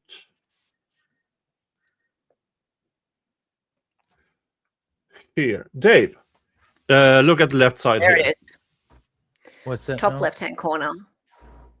You almost killed me multiple times. I'm sorry. I'm so sorry. That's what you're done about? Yeah. Yeah, I have a permanent cheek injury, apparently, blah, blah, blah. I'm sorry, I'm a horrible person. Please don't go. Yeah, that Would- seems. would- Like I mean, like an admittance of the facts stated. Oh, yeah, absolutely. I mean, of course, speaking as a defense attorney, folks, you would have to properly authenticate these documents to show that they, in fact, came from JLR's phone and to her phone and all that stuff. But assuming all of that, yeah, that looks pretty bad. That looks pretty bad. Yeah, looks pretty bad. Yeah. And this is from the November incident, not the incident that left her unconscious in a hotel room. Correct. Now, you're starting to get the picture that Magnolia is a bit of a smart cookie, right? She had stated in her call to the police in February that she's got videos, she's got messages, she's got all sorts of things. If the police, you can surmise from this that if the police have managed to get, or prosecutors have managed to get probable cause for the September incident, they got it from somewhere, right? Somehow they've managed to get evidence together to charge him for a prior event all the way back in September. How did they do that? We haven't seen the evidence, but they've gotten it from somewhere, guys. Yeah. Right. So just you can put that together as much as you like. So yeah. Can I ask you, does he have a past history of violent crimes in his past? No, his prior convictions are non-violent, non-personal crimes like fraud, Scams identity theft, and scams and stuff. Okay, so you guys realize that even if he's convicted on this, he's probably not doing jail time. He's probably going to get probation with anger management and a bunch of other bells and whistles. Now, it depends. It depends on which state, because some states have this Florida, right? Repeat offender first court. So Dave, on that, so if it is only this charge, however, this is one incident that he's been charged with so far. Mm-hmm. Let's just say that the event in December in Washington, there was probable cause for 3 felonies there, and he skipped I'm not going to talk too much. He skipped the state before they could arrest him. Right, and you have to have a conviction for it to be a prior offense, and I'm just looking up Florida's prior offense charge. Yeah, but here's what I believe. Yeah, the Washington state is waiting for the Florida state to be resolved, because if he pleads out or convicted by jury, now when they bring up this case in Washington, now he's a repeat offender. There's no allegation of a firearm or a weapon being used, correct? Nope. Nope. Okay. So it looks like to me, again, I'm not a Florida attorney, and I'm just doing a cursory looks. It looks like a maximum of 5 years and a $5,000 fine. And it's going to be at the misdemeanor level. However, because it's his first offense, he's not going to get jail time. At least that would be my expectation. Again, as a non-practicing Florida attorney, but as a criminal defense attorney in Michigan, I would expect probationary terms with anger management and things like that. Yeah, but I have some information that the prosecutor is looking for 6 months of jail time. Yeah. But you never know what a plea deal will look like, because I think what JLR is gunning for is no jail time, so he can keep doing what he's doing. And he's only being charged with 1 count, correct? Yeah. At the moment, in Florida. Now, there is a case in Washington state, which is the December case. Yeah. So, yeah. But this page here, they go through. I would assuming he cooperates with the court, is not disrespectful to the court, doesn't violate probation, things like that. I'm saying all of that. Yeah. depends on how you look at it, because you know the saying, never piss off the judge. Right. Yeah. And in this specific county, they have this rule, you have to actually show up for one of your pre-trial hearing before the fourth pre-trial hearing, which is often the last pre-trial hearing in this county. At least what I've read. Because this is a county who wants to move things along. Yeah. So not showing up, and then just make this obligatory showing up. But if I would expect him to plead out on a non-jail term. That's what I mean. If I was a betting man, that's what I would say. Yeah. But again, this is the case from November. Then you have the more serious case in December in another state. And in Massachusetts, right? No, Washington State. Oh, okay. I think it is. The Massachusetts is insane. Yeah, I don't know what would happen there. Yeah, and one of the things he is charged with there is removing the ability to call 911 or whatever the charge is, because he took all the phones from the hotel room and crossed state border. He took he left one. Yeah. Left one. Yeah, left a work phone. He took her phone. Yeah. I think so. Yeah, he took her I phone. think. Yeah. Sorry, I've been he sick took for her like a phone. week. He did take her phone. Yeah. Hence, I expect that is why I believe they are waiting in Washington, because they are waiting for him to plead out to be convicted in Florida, and then they will try to extradite him for this in Washington. If I were a State. betting woman, I would say that's what's happening. Yeah. Yeah. Are you a betting man? According to some of the trolls. Unfortunately not. Proof. No. Are you? I'm a betting woman. Oh. That's so sweet. Oh, cute. Oh, all right. Where were we? Ta-da. Okay, so if you go down, you're right. In messages from November 21, 2025, Magnolia tells JLR that someone will be arriving at their home to pick up her car and belongings. Someone named Rob with Bay Area Movers will be there today at noon to pick up and remove my belongings from the house. He will remove my vehicle tomorrow or Sunday at the latest. I'll be sending you a separation agreement via email. And JLR begs, pleads, and bargains for Magnolia to stay. Keep going down. Unfortunately, sorry. I mean, I'm just paraphrasing now, but she did go back in November. Yeah. As a lot of domestic violence victims do. But we're now going to skip to Washington.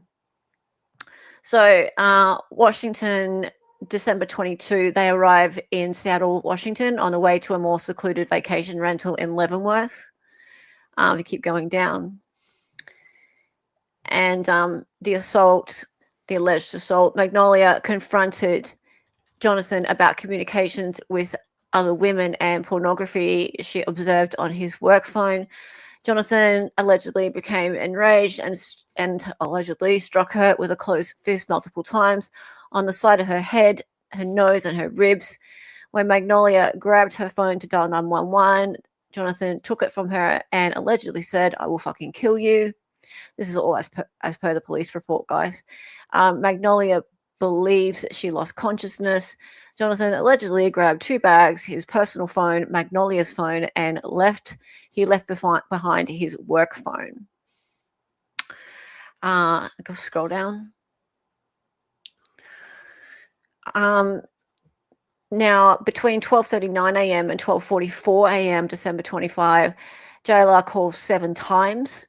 So between those times, his phone appears to be registered in DC under his dad's name. Yes, so that you'll see that on the exhibits. It says Timothy Riches. It's not Timothy Riches calling. It's JLR calling. Yeah. JLR. JLR can't get either he can't get one of these phone thingies on his own, so uses his dad, because with a bunch of federal scam things, you will have issues signing contracts. I never thought of that. Yeah, okay, you're probably right. Sorry, I just lost my place. Oops. Okay.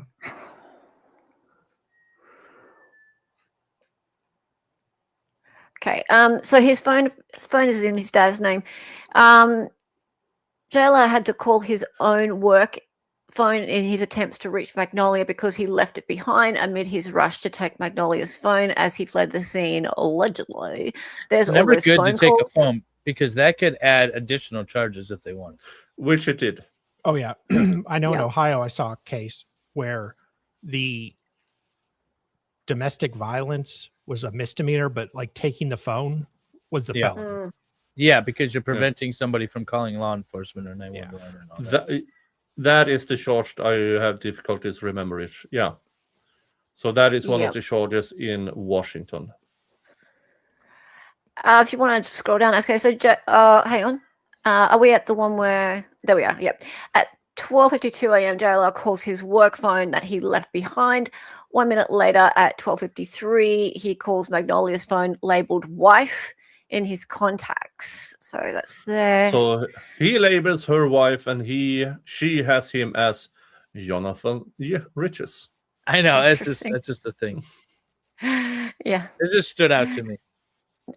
Okay, so at 9:12 a.m. the next morning, JLR calls his work phone. So 2 more calls from JLR to the work phone he accidentally left behind in the aftermath, allegedly. It appears both of his phones are registered across the county under his dad's name. Okay, keep going. How good is this website, by the way? 911 domestic disturbance, 9:18 a.m. CAD call initiated for domestic disturbance at the All Season River Inn. The call lasts approximately 5 minutes, ending at 9:23. Okay, so she calls and says that she's. Yeah, you can play it. Yeah. Did you share the sound? I don't hear anything. Nick. Can you hear it? No. No, can't hear anything. Okay, so I have You to must not share the sound. That's all right. Yeah, I was just wondering. You don't have. I have to get that over here. I had it on a separate page. Share a screen. Who's Mort, by the way? I see a pig. I'm very excited. My javelina. He's my buddy. What? My javelina. Cool. Mm-hmm. Where is it? There. We're all professionals. 911, what is the address of the emergency? Hi, hold on 1 second. Let me look. Are you still there? Okay, I'm sorry. That's okay. What's the location? Okay, it's All Seasons River Inn. Is there and it's 8751 Icicle Road. Thank you very much for that. Is there a specific unit number? It's the Shenandoah room. Which one's that one? Well, it's not a number. It's like a little Airbnb with a few different units, and mine is called the Shenandoah. Okay. You just go in the front door and then come up the stairs. What's going on? Well, I had a fight with my boyfriend last night, and he hurt me and left and took my phone. And I don't know where he is, so I'm stuck here. What did he do? What's that? You said he hurt you? What did he do? Yes, my nose. He hit me. and my nose is hurt. Is it actively bleeding right now? It was bleeding earlier. This happened last night, and then he left, and I went to bed. And now I don't know where he is, and he took my phone. So this is his phone that I'm calling you from. He has 2 phones, and this is his second phone. Okay, He left here, so I'm calling you on that phone. That's fine. Let me have someone contact you there. What is your name?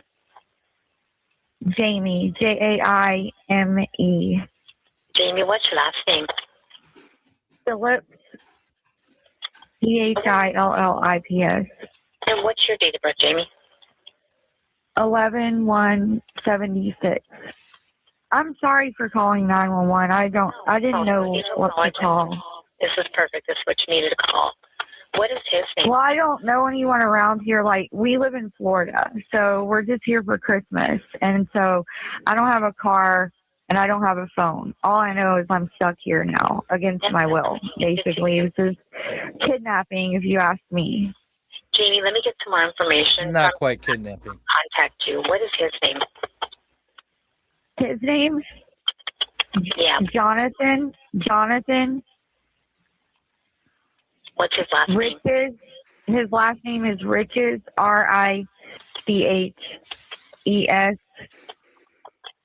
Date of birth 12/27/76. And what kind of vehicle did he leave in? He's in a white Jeep Compass, and I don't know the tag number because it's a rental car. We got it from Seattle Airport on Monday. Any idea where he'd go? What's that? Any idea where he would go? Well, I tried texting him and telling him to bring my phone back, and he started denying that he even took my phone at all. And then he said, I don't want your phone. I'm taking it to the sheriff's department. And I said, I need my phone. Bring my phone back. And he was like, well, you stole my phone. And I was like, no, you left your phone here. And anyway, so he started saying that he doesn't want my phone. I don't want your phone. And he was like, I'm 100 miles away from you now. So I honestly don't know where he is.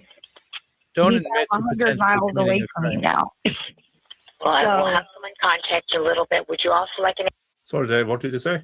I said, don't admit to potentially committing a crime. Don't say someone's accusing me of stealing something and then being in possession of the thing that someone says that you're stealing. That's all. Like, you don't need to talk about it. Like, these are the things that sometimes get people into trouble. An ambulance to going straight after this, sorry. What's that? Would you like an ambulance? Medical attention for your nose. Yeah, I think I need to get it looked at. Okay. We'll have someone contact you in a little bit. I'm going to go and let you go. If something changes, Jamie, if he shows back up, you need to call 911 immediately, okay? Okay. Okay, I'll let you go. You're welcome. Bye. How old is he? Well, 50. If it's 50. Yeah. He's 50? Yeah. Yeah. Does he it must be a Florida thing. He looks like perpetually moist, and that probably helps his skin. But I mean, yeah, he looks younger than his age. Yeah. Moist. I mean, he's a few years younger than I am. Well, more than a few years younger than I am. But I'm still in my. Oh, sorry. I'm still in my 50s. Just moist. He does. That's he looks only when Ted's perpetually around. moist.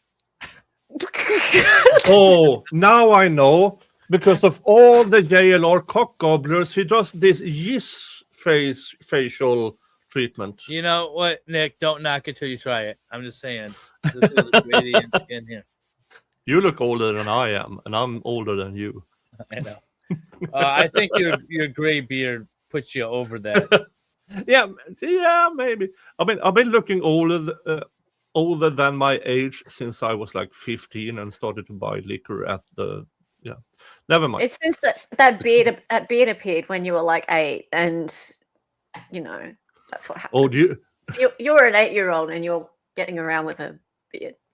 Yeah, It's hilarious. I know.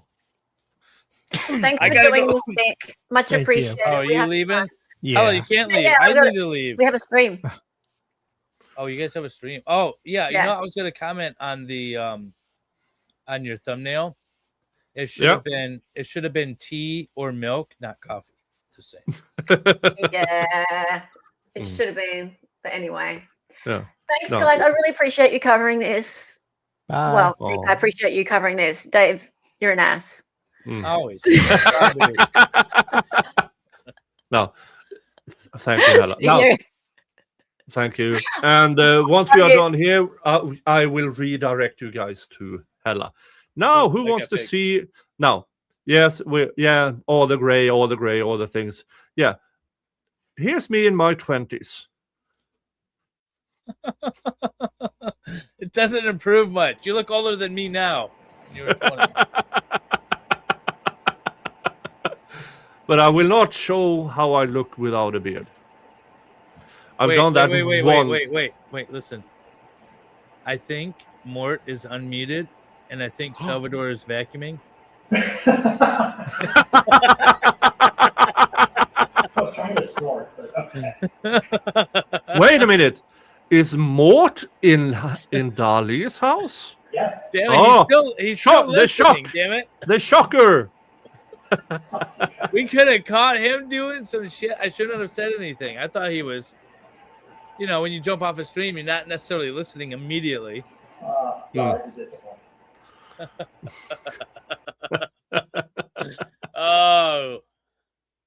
Next time I'll remember not to say anything, and then we'll catch him doing something. It'll just be like walking by nude, eating a chocolate ice cream bar or something. Now, for $50 in Superstore or something, I will show you what I look like without a full beard. I feel like that's going to be concerning. We're not going to recognize you. It's not going to look proper. It's like when I shaved my beard, and my wife was like, "Absolutely not. Don't do that again." She'd never known me without a beard, so I shaved it for a Halloween costume, and then she said, "Yeah, don't ever do that again." Although mine's short now, I just trimmed it. All right, where were we? Here is the timeline. Okay. Law enforcement arrives at the all-season River Inn. Medics get inside at 9:39:41 a.m.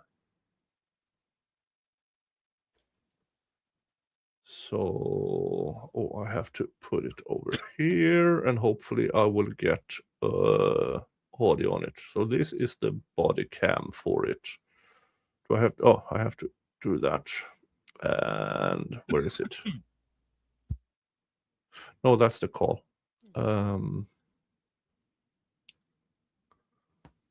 There it is.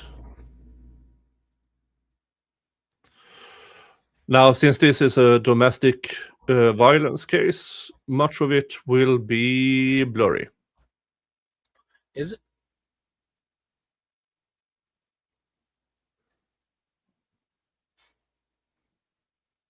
This person does not like JLR, the person that put this website together, huh?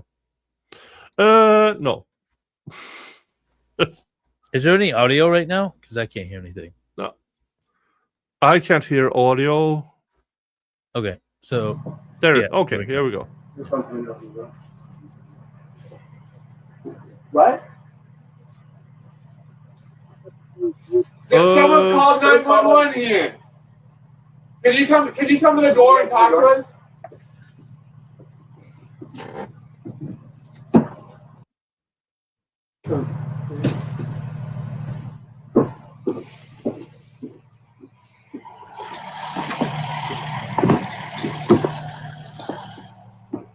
Yeah, you shouldn't have said anything because Dali was about to walk past naked. Are you the only one here? Okay. You guys are both good? Okay. Is there? Yeah, there's a matching Yukon. Wait, is this Christmas Day? Yeah, Christmas Day. 25th. Yeah. I thought it was all one. She's in the Shenandoah unit. Matching Yukon. This is not how this is supposed to be set up. She's not answering the phone either. We're trying to get into the right one. Okay, 29 Rubicon. Are you still on the phone with the RP? Received. And you verify the number in the call is the RP's phone number?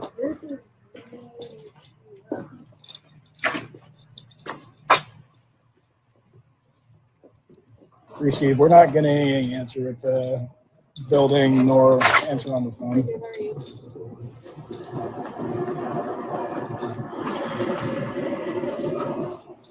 That's weird. She just called, right? And she's not there. Or not answering the door. But I mean, that would be now. This is out of my area of law. Have you done any DV cases? Oh, plenty. Yeah. Is it common among victims to have cold feet right after they call 911? So much so that we have, as a nation, decided to bend over backwards and violate people's constitutional rights with regard to the right to confront witnesses and the hearsay rules to admit their statements without them ever being present, because it was so pervasive. Yeah, that they get cold feet and don't want to cooperate. Yeah, over here, you actually don't need the victim's police report. If there is evidence of communist Sweden, so yeah, we would expect that. Yeah, so all you need is evidence of abuse, and then it's out of the victim's hands, just because so many wants to retract.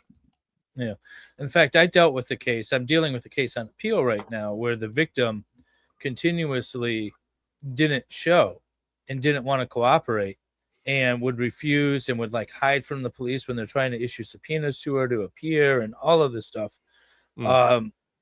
Because they typically, not typically, but it's quite common that they have second thoughts after the fact, or, you know, the husband is out of the house and in jail now, and then they're home alone with no income and no one to help with the kids and all this stuff, and they just want the man back in the house. Whatever the excuse is, it became a real problem.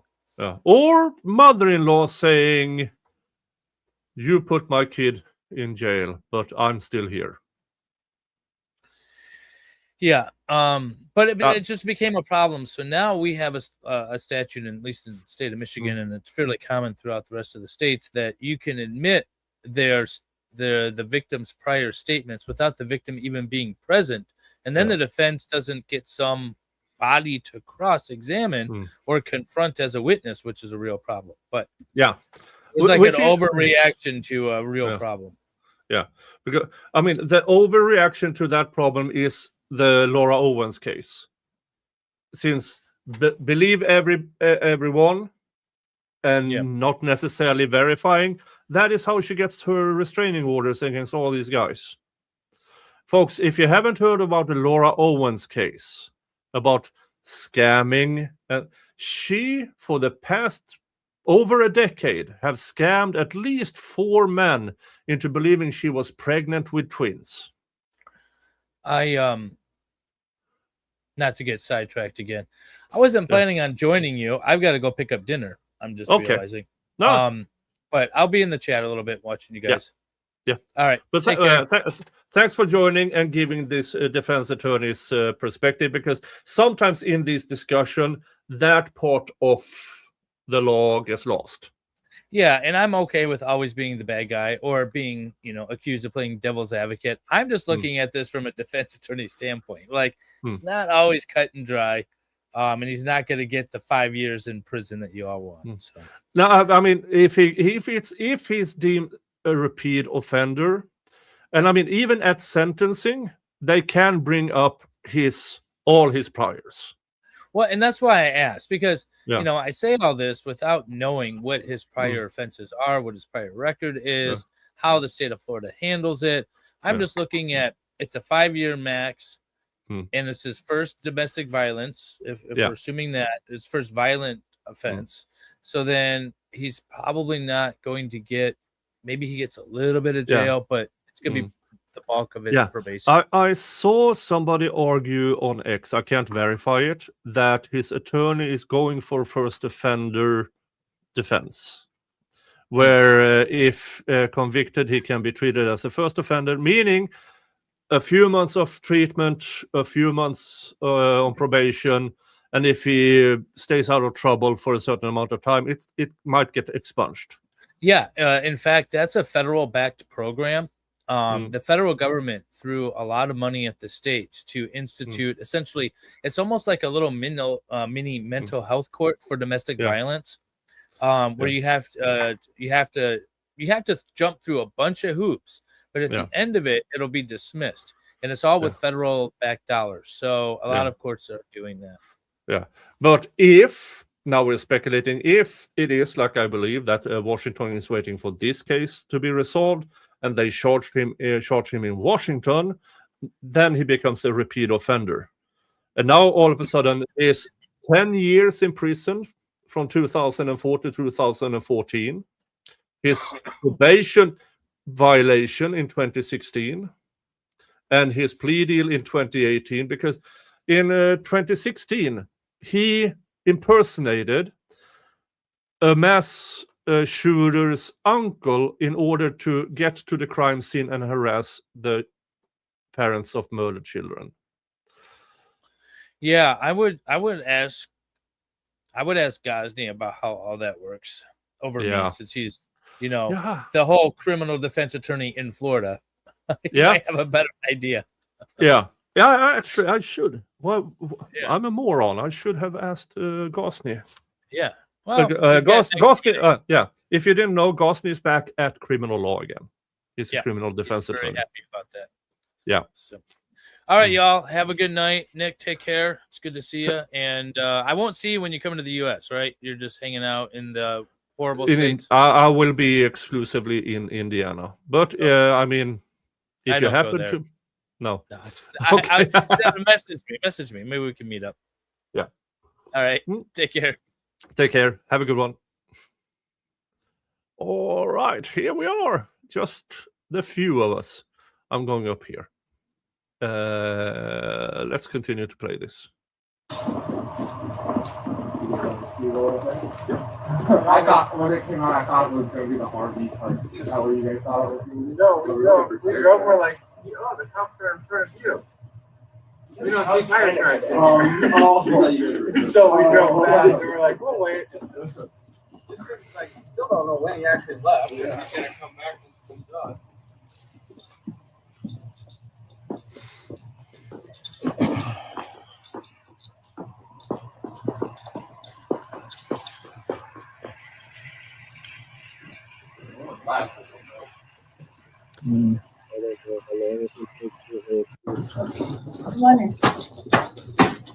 Here we go. Sorry, Carmen.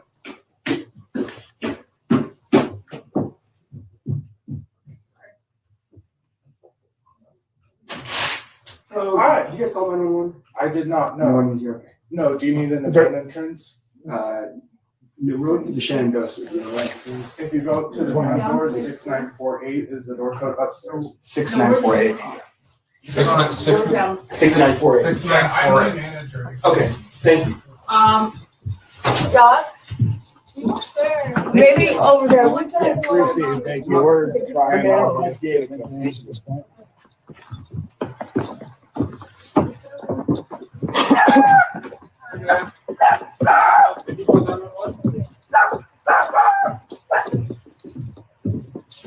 Doggy. Are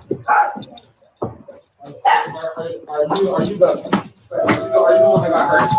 Okay. Yeah, let's get you checked out. Yeah, most of this is because We can go back upstairs if that's where you're at. Yeah, most of this will be blurred out, redacted, because it's a domestic violence case. And Washington has certain laws against showing that even in public records. Just get out of here.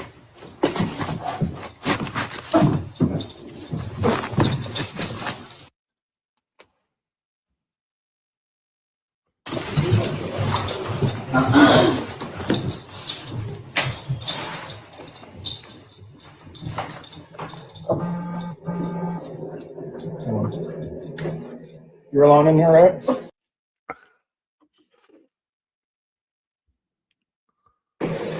Let me talk with the medics first, and then you and I. Just so you know, my body camera will be recording the entire. Oh yeah, what's going on? Let's just have you take a seat on the bed or somewhere comfortable and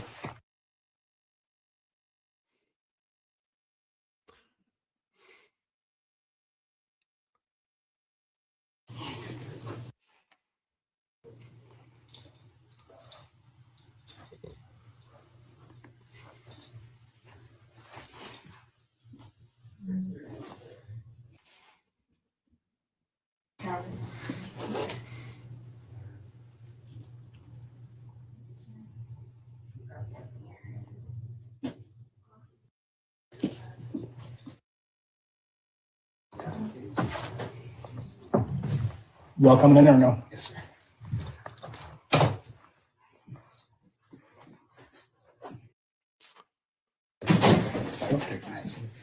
She just wants the door closed. Yeah.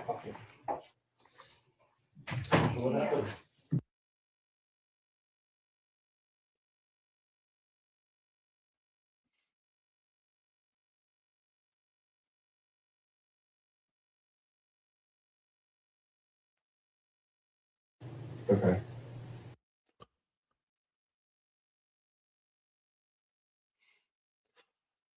Okay. Playing this a little bit faster. Because as I previously stated, domestic violence cases, not much will be on here. It will be if this goes to trial, but not here.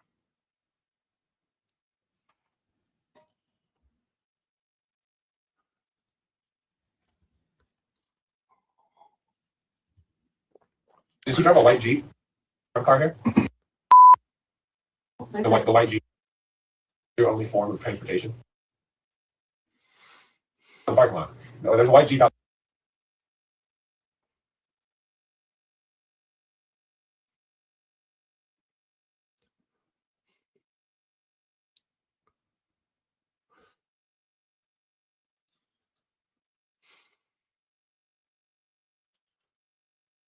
Let me just check here going forward.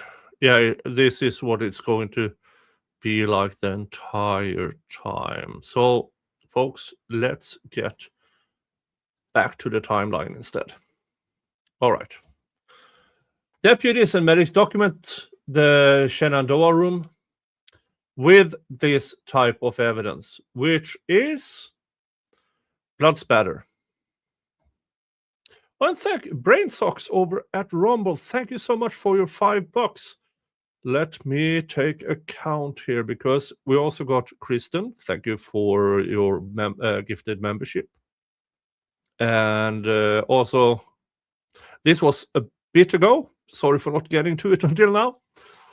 It's about JLR suing via proxy everybody. But it's okay for him to talk about people. Yeah, that's hypocrite. And I do think that brings us over the bar for the next spin on the Wheel of Regret. So before we watch other things, it is the Wheel of Regrets. Dun dun dun dun dun dun dun dun dun.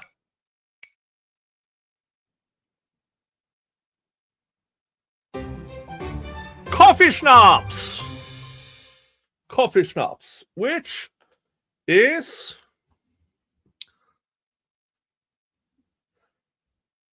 this one. Oh, this one. It is the last of the shot box. which I bought a couple of streams ago, with a bunch of different thingies. So I get. Oh, sorry. And this is my favorite shot glass. My Texas shot glass with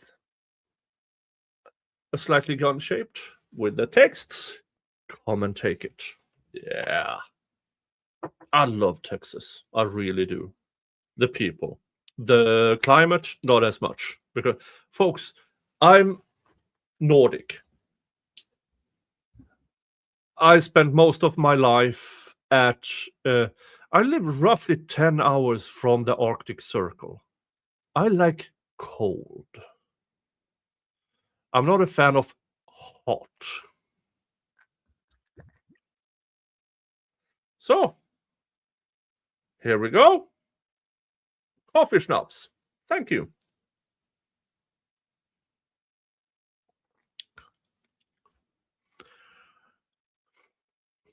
Yes.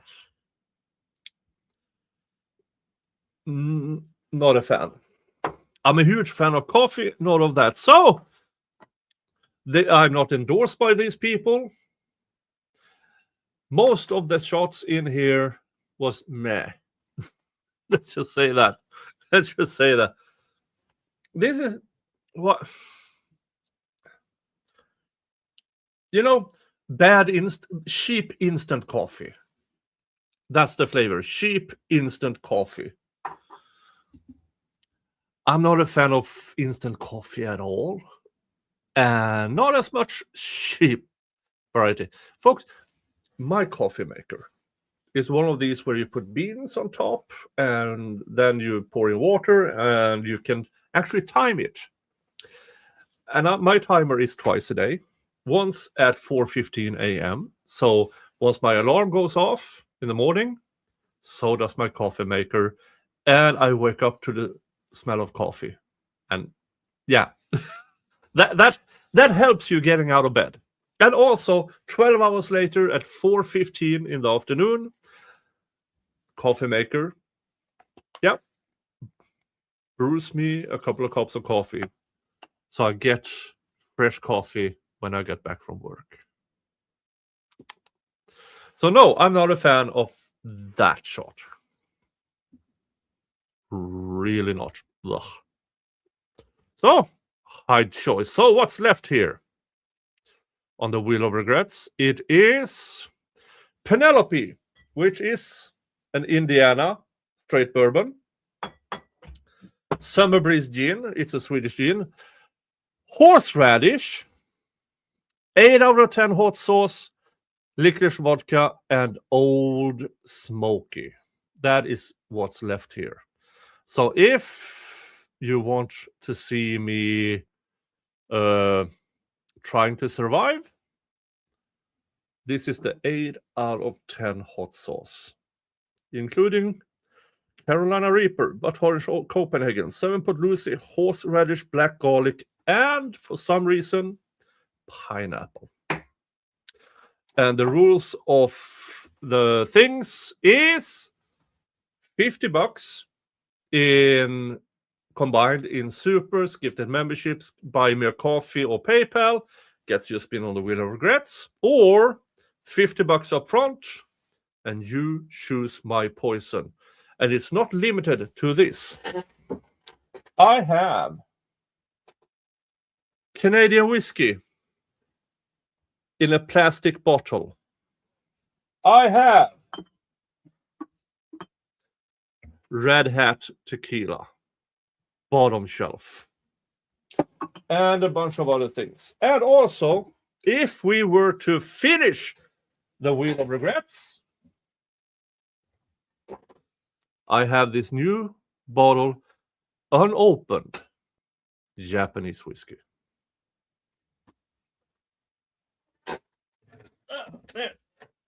But we have roughly half an hour left of this stream, so maybe we will get there. Maybe we won't. But it's okay. I thank you from the bottom of my heart for the contribution so far. Always thankful Never necessary. Remember that. Never necessary, because the economy is what the economy is. People are struggling. I'm perfectly fine with you guys watching, liking, subscribing. This is for the people who, the Starbucks people. If you go to Starbucks more than twice a day, hand me the one of them to support this channel. All right, let's get back to the timeline. Dun, dun, dun. So this is pictures from the actual room, which you can see there's blood on a bottom, on a, and this is, I mean, this is not a little. This is from the towel. This is on the fucking door and stuff. So, deputy, next item here, 10:21 a.m. Deputy Talley contacts Magnolia. Deputy Kyle Talley, Shelland County Sheriff's Office, responds to the info with 4 additional deputies. That is one of the things we saw. He activates his Axon body-worn camera. He observes bruising around Magnolia's right eye, a red mark on her nose bridge, and her nose appears broken. And we do know that Magnolia had to have surgery to correct her nose. We saw the picture she took herself a few days later, and that's a big shiner. And here is what it will be in evidence in the Washington case. Magnolia's injuries are photographs by a female medic for documentation. Magnolia is transported to Cascade Medical Center for evaluation, where there will be more evidence. The doctor's notes, everything in that hospital will be evidence. Deputy Talley requests Rivicom put an ATL, attempt to leave, out for JLR. Deputy Talley meets Magnolia at Cascade Medical Center, ER Room 3. A medical release form is completed. Magnolia reports Jonathan had been texting her work phone, telling her he is 100 miles away and in the middle of nowhere. The white Jeep Compass at the hotel is later confirmed to belong to another guest's rental. What the fuck? So it's not in his name or her name. It's another guest's rental? How the fuck did he get a hold of that car? Texts arrive on the work phone. JLR left behind his work phone. 10:34 a.m. Worst moment ever. 11:34, 11:36. And just so you know, I called this phone over 100 times trying to find out what's going on. You kicked me out. This here is somebody coping. This here, in my opinion, an alleged abuser trying to leave a paper trail of blaming her.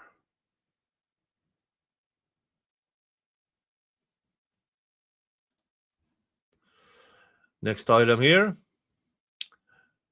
With more text. Hello, answer the phone. I'm in the middle of nowhere. 2 more missed calls from the phone registered under Timothy Riches, his dad. Arrive at 11:57 and 11:58 a.m. And here is JLR says on text, for the sake of God, answer the phone, Magnolia. I'm crying nonstop. You ruined this Christmas.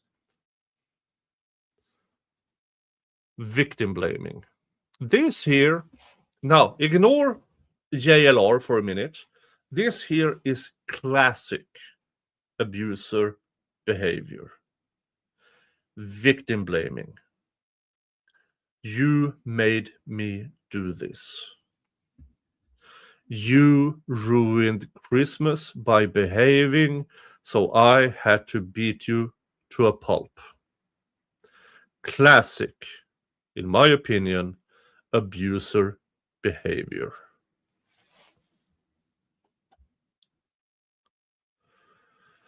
Magnolia is discharged from Cascade Medical Center. This is at 11:53 p.m. Deputy Talley provides a courtesy ride back to the hotel. Deputy McComas and Talley search the room before Magnolia re-enters. The hotel manager changes security codes for the front door and Magnolia's room. Yeah, because they don't know if he is still around. So they make security measures. And you have the body cameras for that. But we do, again, we know that, again, this timeline here is, the link to it is in the description to this stream. So you can go watch it for yourself in your own time. More texts. Hello, Magnolia, where are you at? We need to talk. Magnolia, where are you? Question marks. JLR calls the front desk. Hotel manager Tony Smith contacts Rubicon dispatch after JLR calls the front desk trying to reach Magnolia. The sheriff told Smith to call if JLR made contact. JLR told he had to leave early and accidentally took Magnolia's phone and that he was headed to that place. Again, lying and creating a paper trail.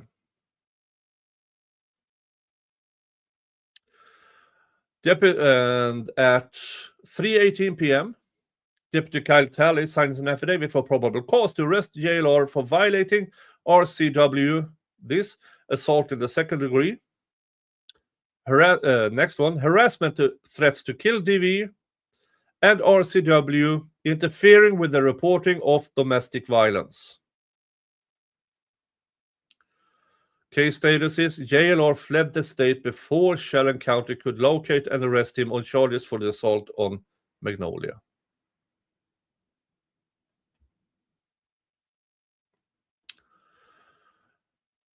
(7:39 a.m. December 26. JLR texts Magnolia, I'm in trouble. What did you do? Again, victim blaming. Blaming her what he did to her. He also calls, email, and texts the hotel owners trying to get access to the room. The sheriff had told owner Dean to call if they hear from him.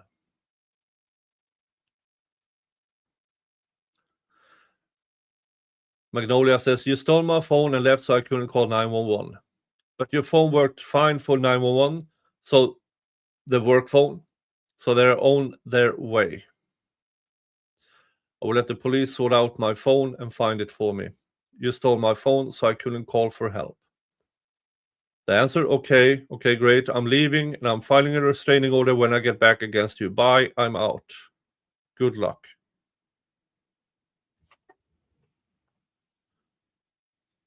Who is saying what to who? Not entirely sure who says what to who here. I believe this is her call saying to him, I'm calling 911. You stole the phone and everything. And this is his response. I'm leaving and I'm filing a restraining order when I get back again. When I get back against you. This is also remove JLR from this. Classical abuser behavior. Getting in front of it. Knows what they did was shit. Blaming her. Getting in front of it by filing a restraining order. And dispatch calls. Magnolia contact dispatch. 11:57:53 a.m. December 26. Magnolia calls Rivercom dispatch asking to speak to a deputy after learning Deputy Talley is off for the weekend. The Shelland County deputy calls her back. 8 p.m. Magnolia calls again with updates. She is about to leave and wants to know if JLR has been picked up. Dispatcher says an officer will call back. Deputy Tilton Andrew answers the callback but gets no answer. Her voicemail has not been set up. Magnolia cancels her original flight. Books with a different airline and boards without issue. Yeah, of course. Because the original flight, JLR knows about. So she books with a different airline. Deputy Telly is notified by text. Now we are December 27th. Oh, sorry. Magnolia calls Rivicon Dispatch requesting a callback from a deputy. She calls again. She's talked to Pasco County Sheriff's Office, Port Richey, Florida, the home she and JLR shared, and says they need the case file sent to them. She reports she was able to track Jonathan's cell phone. He's driving eastbound through North Dakota. She's back home in Florida. It's not known whether he's driving back to Florida or to another location. That's somebody on the run. That is somebody on the run. And you have the dispatch calls here. December 28th, Magnolia calls Rivicon Dispatch at 3:43 p.m. to provide a new phone number and share additional updates. Case is marked CMPLT. Jonathan's destination remains unknown. Again, here's the dispatch calls. Follow-up and case turned over to prosecutors December 29th. Follow-up contact with Magnolia. Involvement date listed in supplemental incident report. December 30th, case turned over to Chelan County Prosecutor's Office. And then not until March 26th, supplemental report generated. Records request. Magnolia files records request. New York Post files a records request. And that is how you know this is now a public case. It is written about in the New York Post. Andy Hughes files a records request. I don't know who Andy Hughes is. January 23rd, 2026. Magnolia calls the Pasco County Sheriff's Office to check on the status of an ex parte protection order granted on January 21st by a Garland County, Arkansas Circuit Court judge. The order was sent to Pasco County to be served on JLR or at the Baxley Lane address in Port Richey. She also asks whether she can file charges for prior assaults that occurred in Pasco County's jurisdiction, referencing a serious assault she did not report at the time because JLR threatened her. Dispatch advises a desk officer will call her back within the hour. So this here is January 23rd, which goes back to the February call we talked about a couple of hours ago. And again, here's the transcript. January 23rd, JLR's Washington attorney calls Pasco County. A Washington state attorney representing JLR. He lawyered up fast. Calls Pasco County Dispatch. He reports that his client got out of the shower that morning at approximately 6:30 a.m. to see law enforcement leaving his driveway at the Baxley Lane address. Nothing was left on the door and no one returned. The attorney says they are expecting possible service and wants to coordinate. Pasco Dispatch cannot locate a call for that address at that time and suggests this might have been process service, providing a separate number. February 1st. Magnolia contacts the Pasco County Sheriff's Office from Hot Springs, Arkansas, where she has been staying at an Airbnb since fleeing Florida. She reports that a protection order has been served on JLR in Pasco County. She requests to file a police report for prior assault, specifically the September 6th to 7th, 2025 beating at a shared home in Port Richey, Florida, as advised by Washington state authorities to help build the case. Yeah, here again, we go back to why are Washington state waiting? Well, it's because there's a prior case in September in Florida,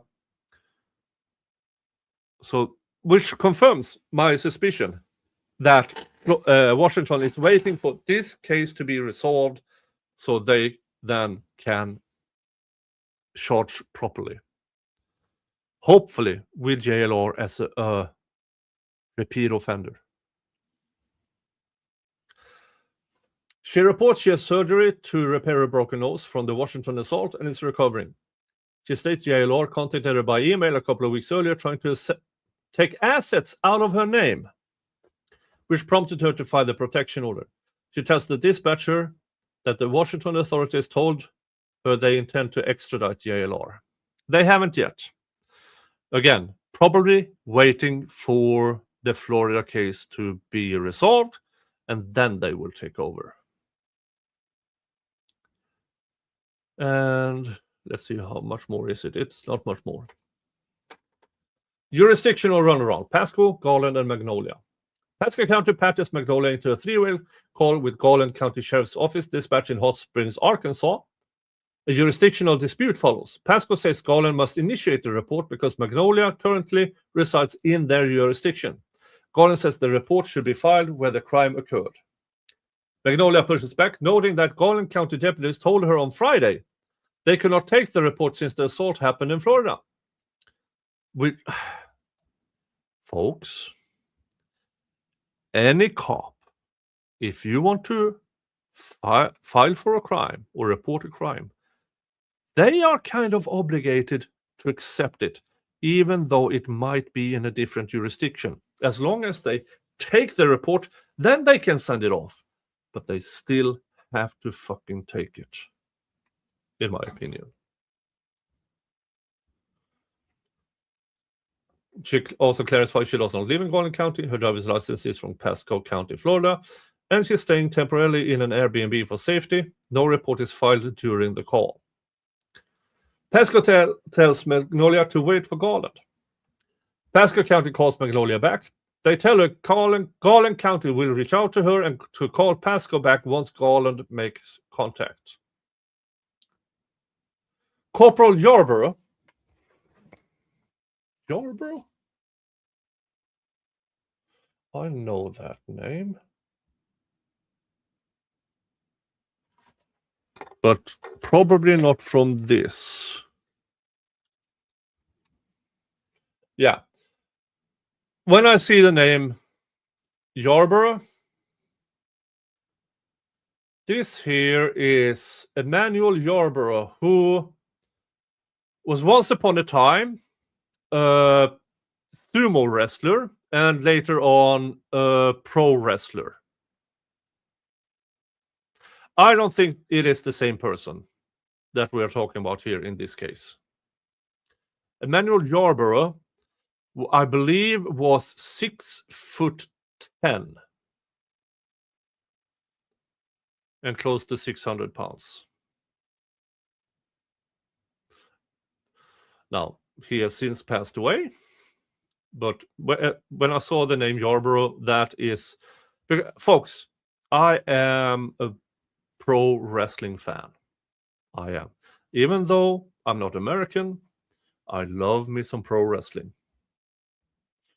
Let's get back to this. Corporal Yarborough calls Pasco County. Corporal Yarborough from the Garland County Sheriff's Office calls Pasco County Dispatch to follow up on the earlier three-way call. Dispatch through to request more information on how Pasco handles the reporting process.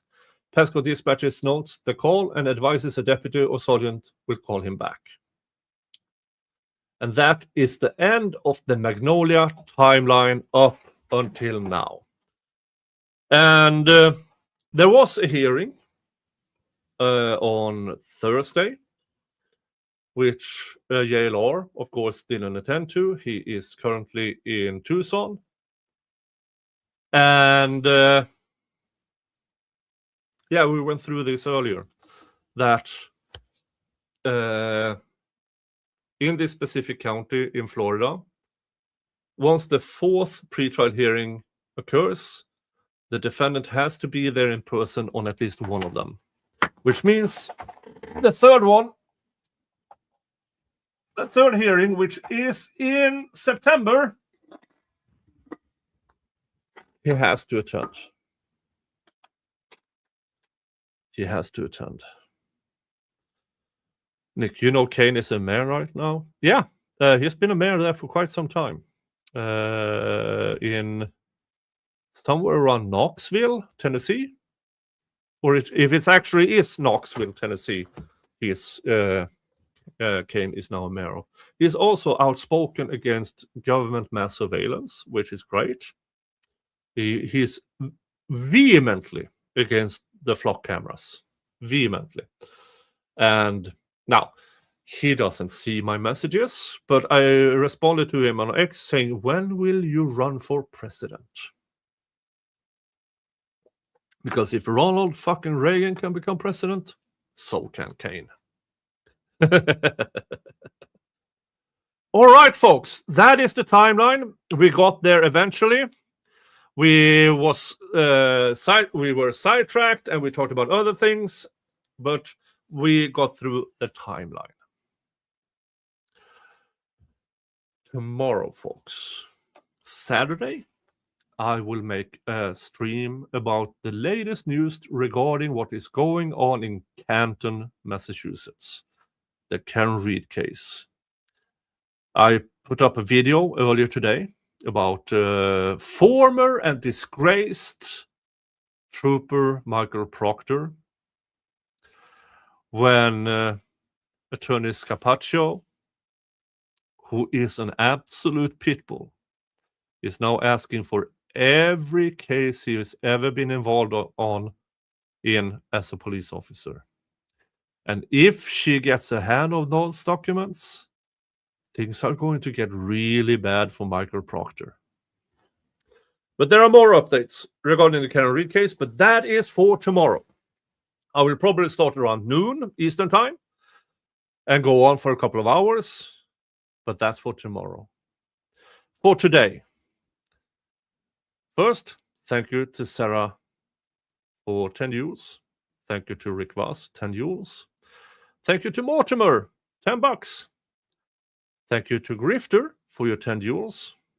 Dave, $20. Werewolf, 10 euros. Rick Voss, 2 euros.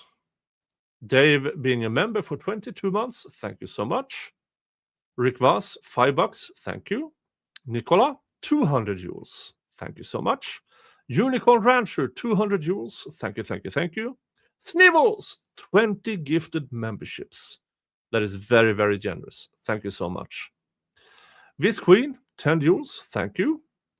Tinkaloo, 10 euros, thank you so much.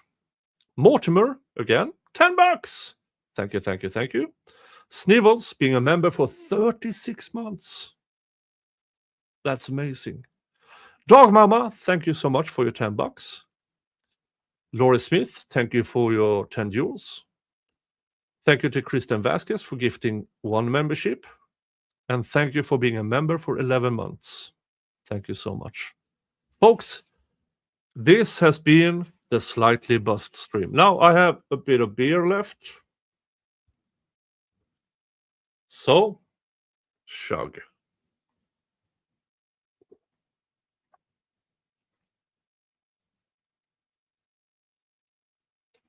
Ah! Yummy, yummy, yummy. Every Friday, 5 p.m. Eastern Time, Slightly Buzzed show. Next week, we will talk about a different subject. Don't know which one yet. But there will always be guests. There will always be a brew of choice. And there will always be the Wheel of Regrets. Thank you, folks.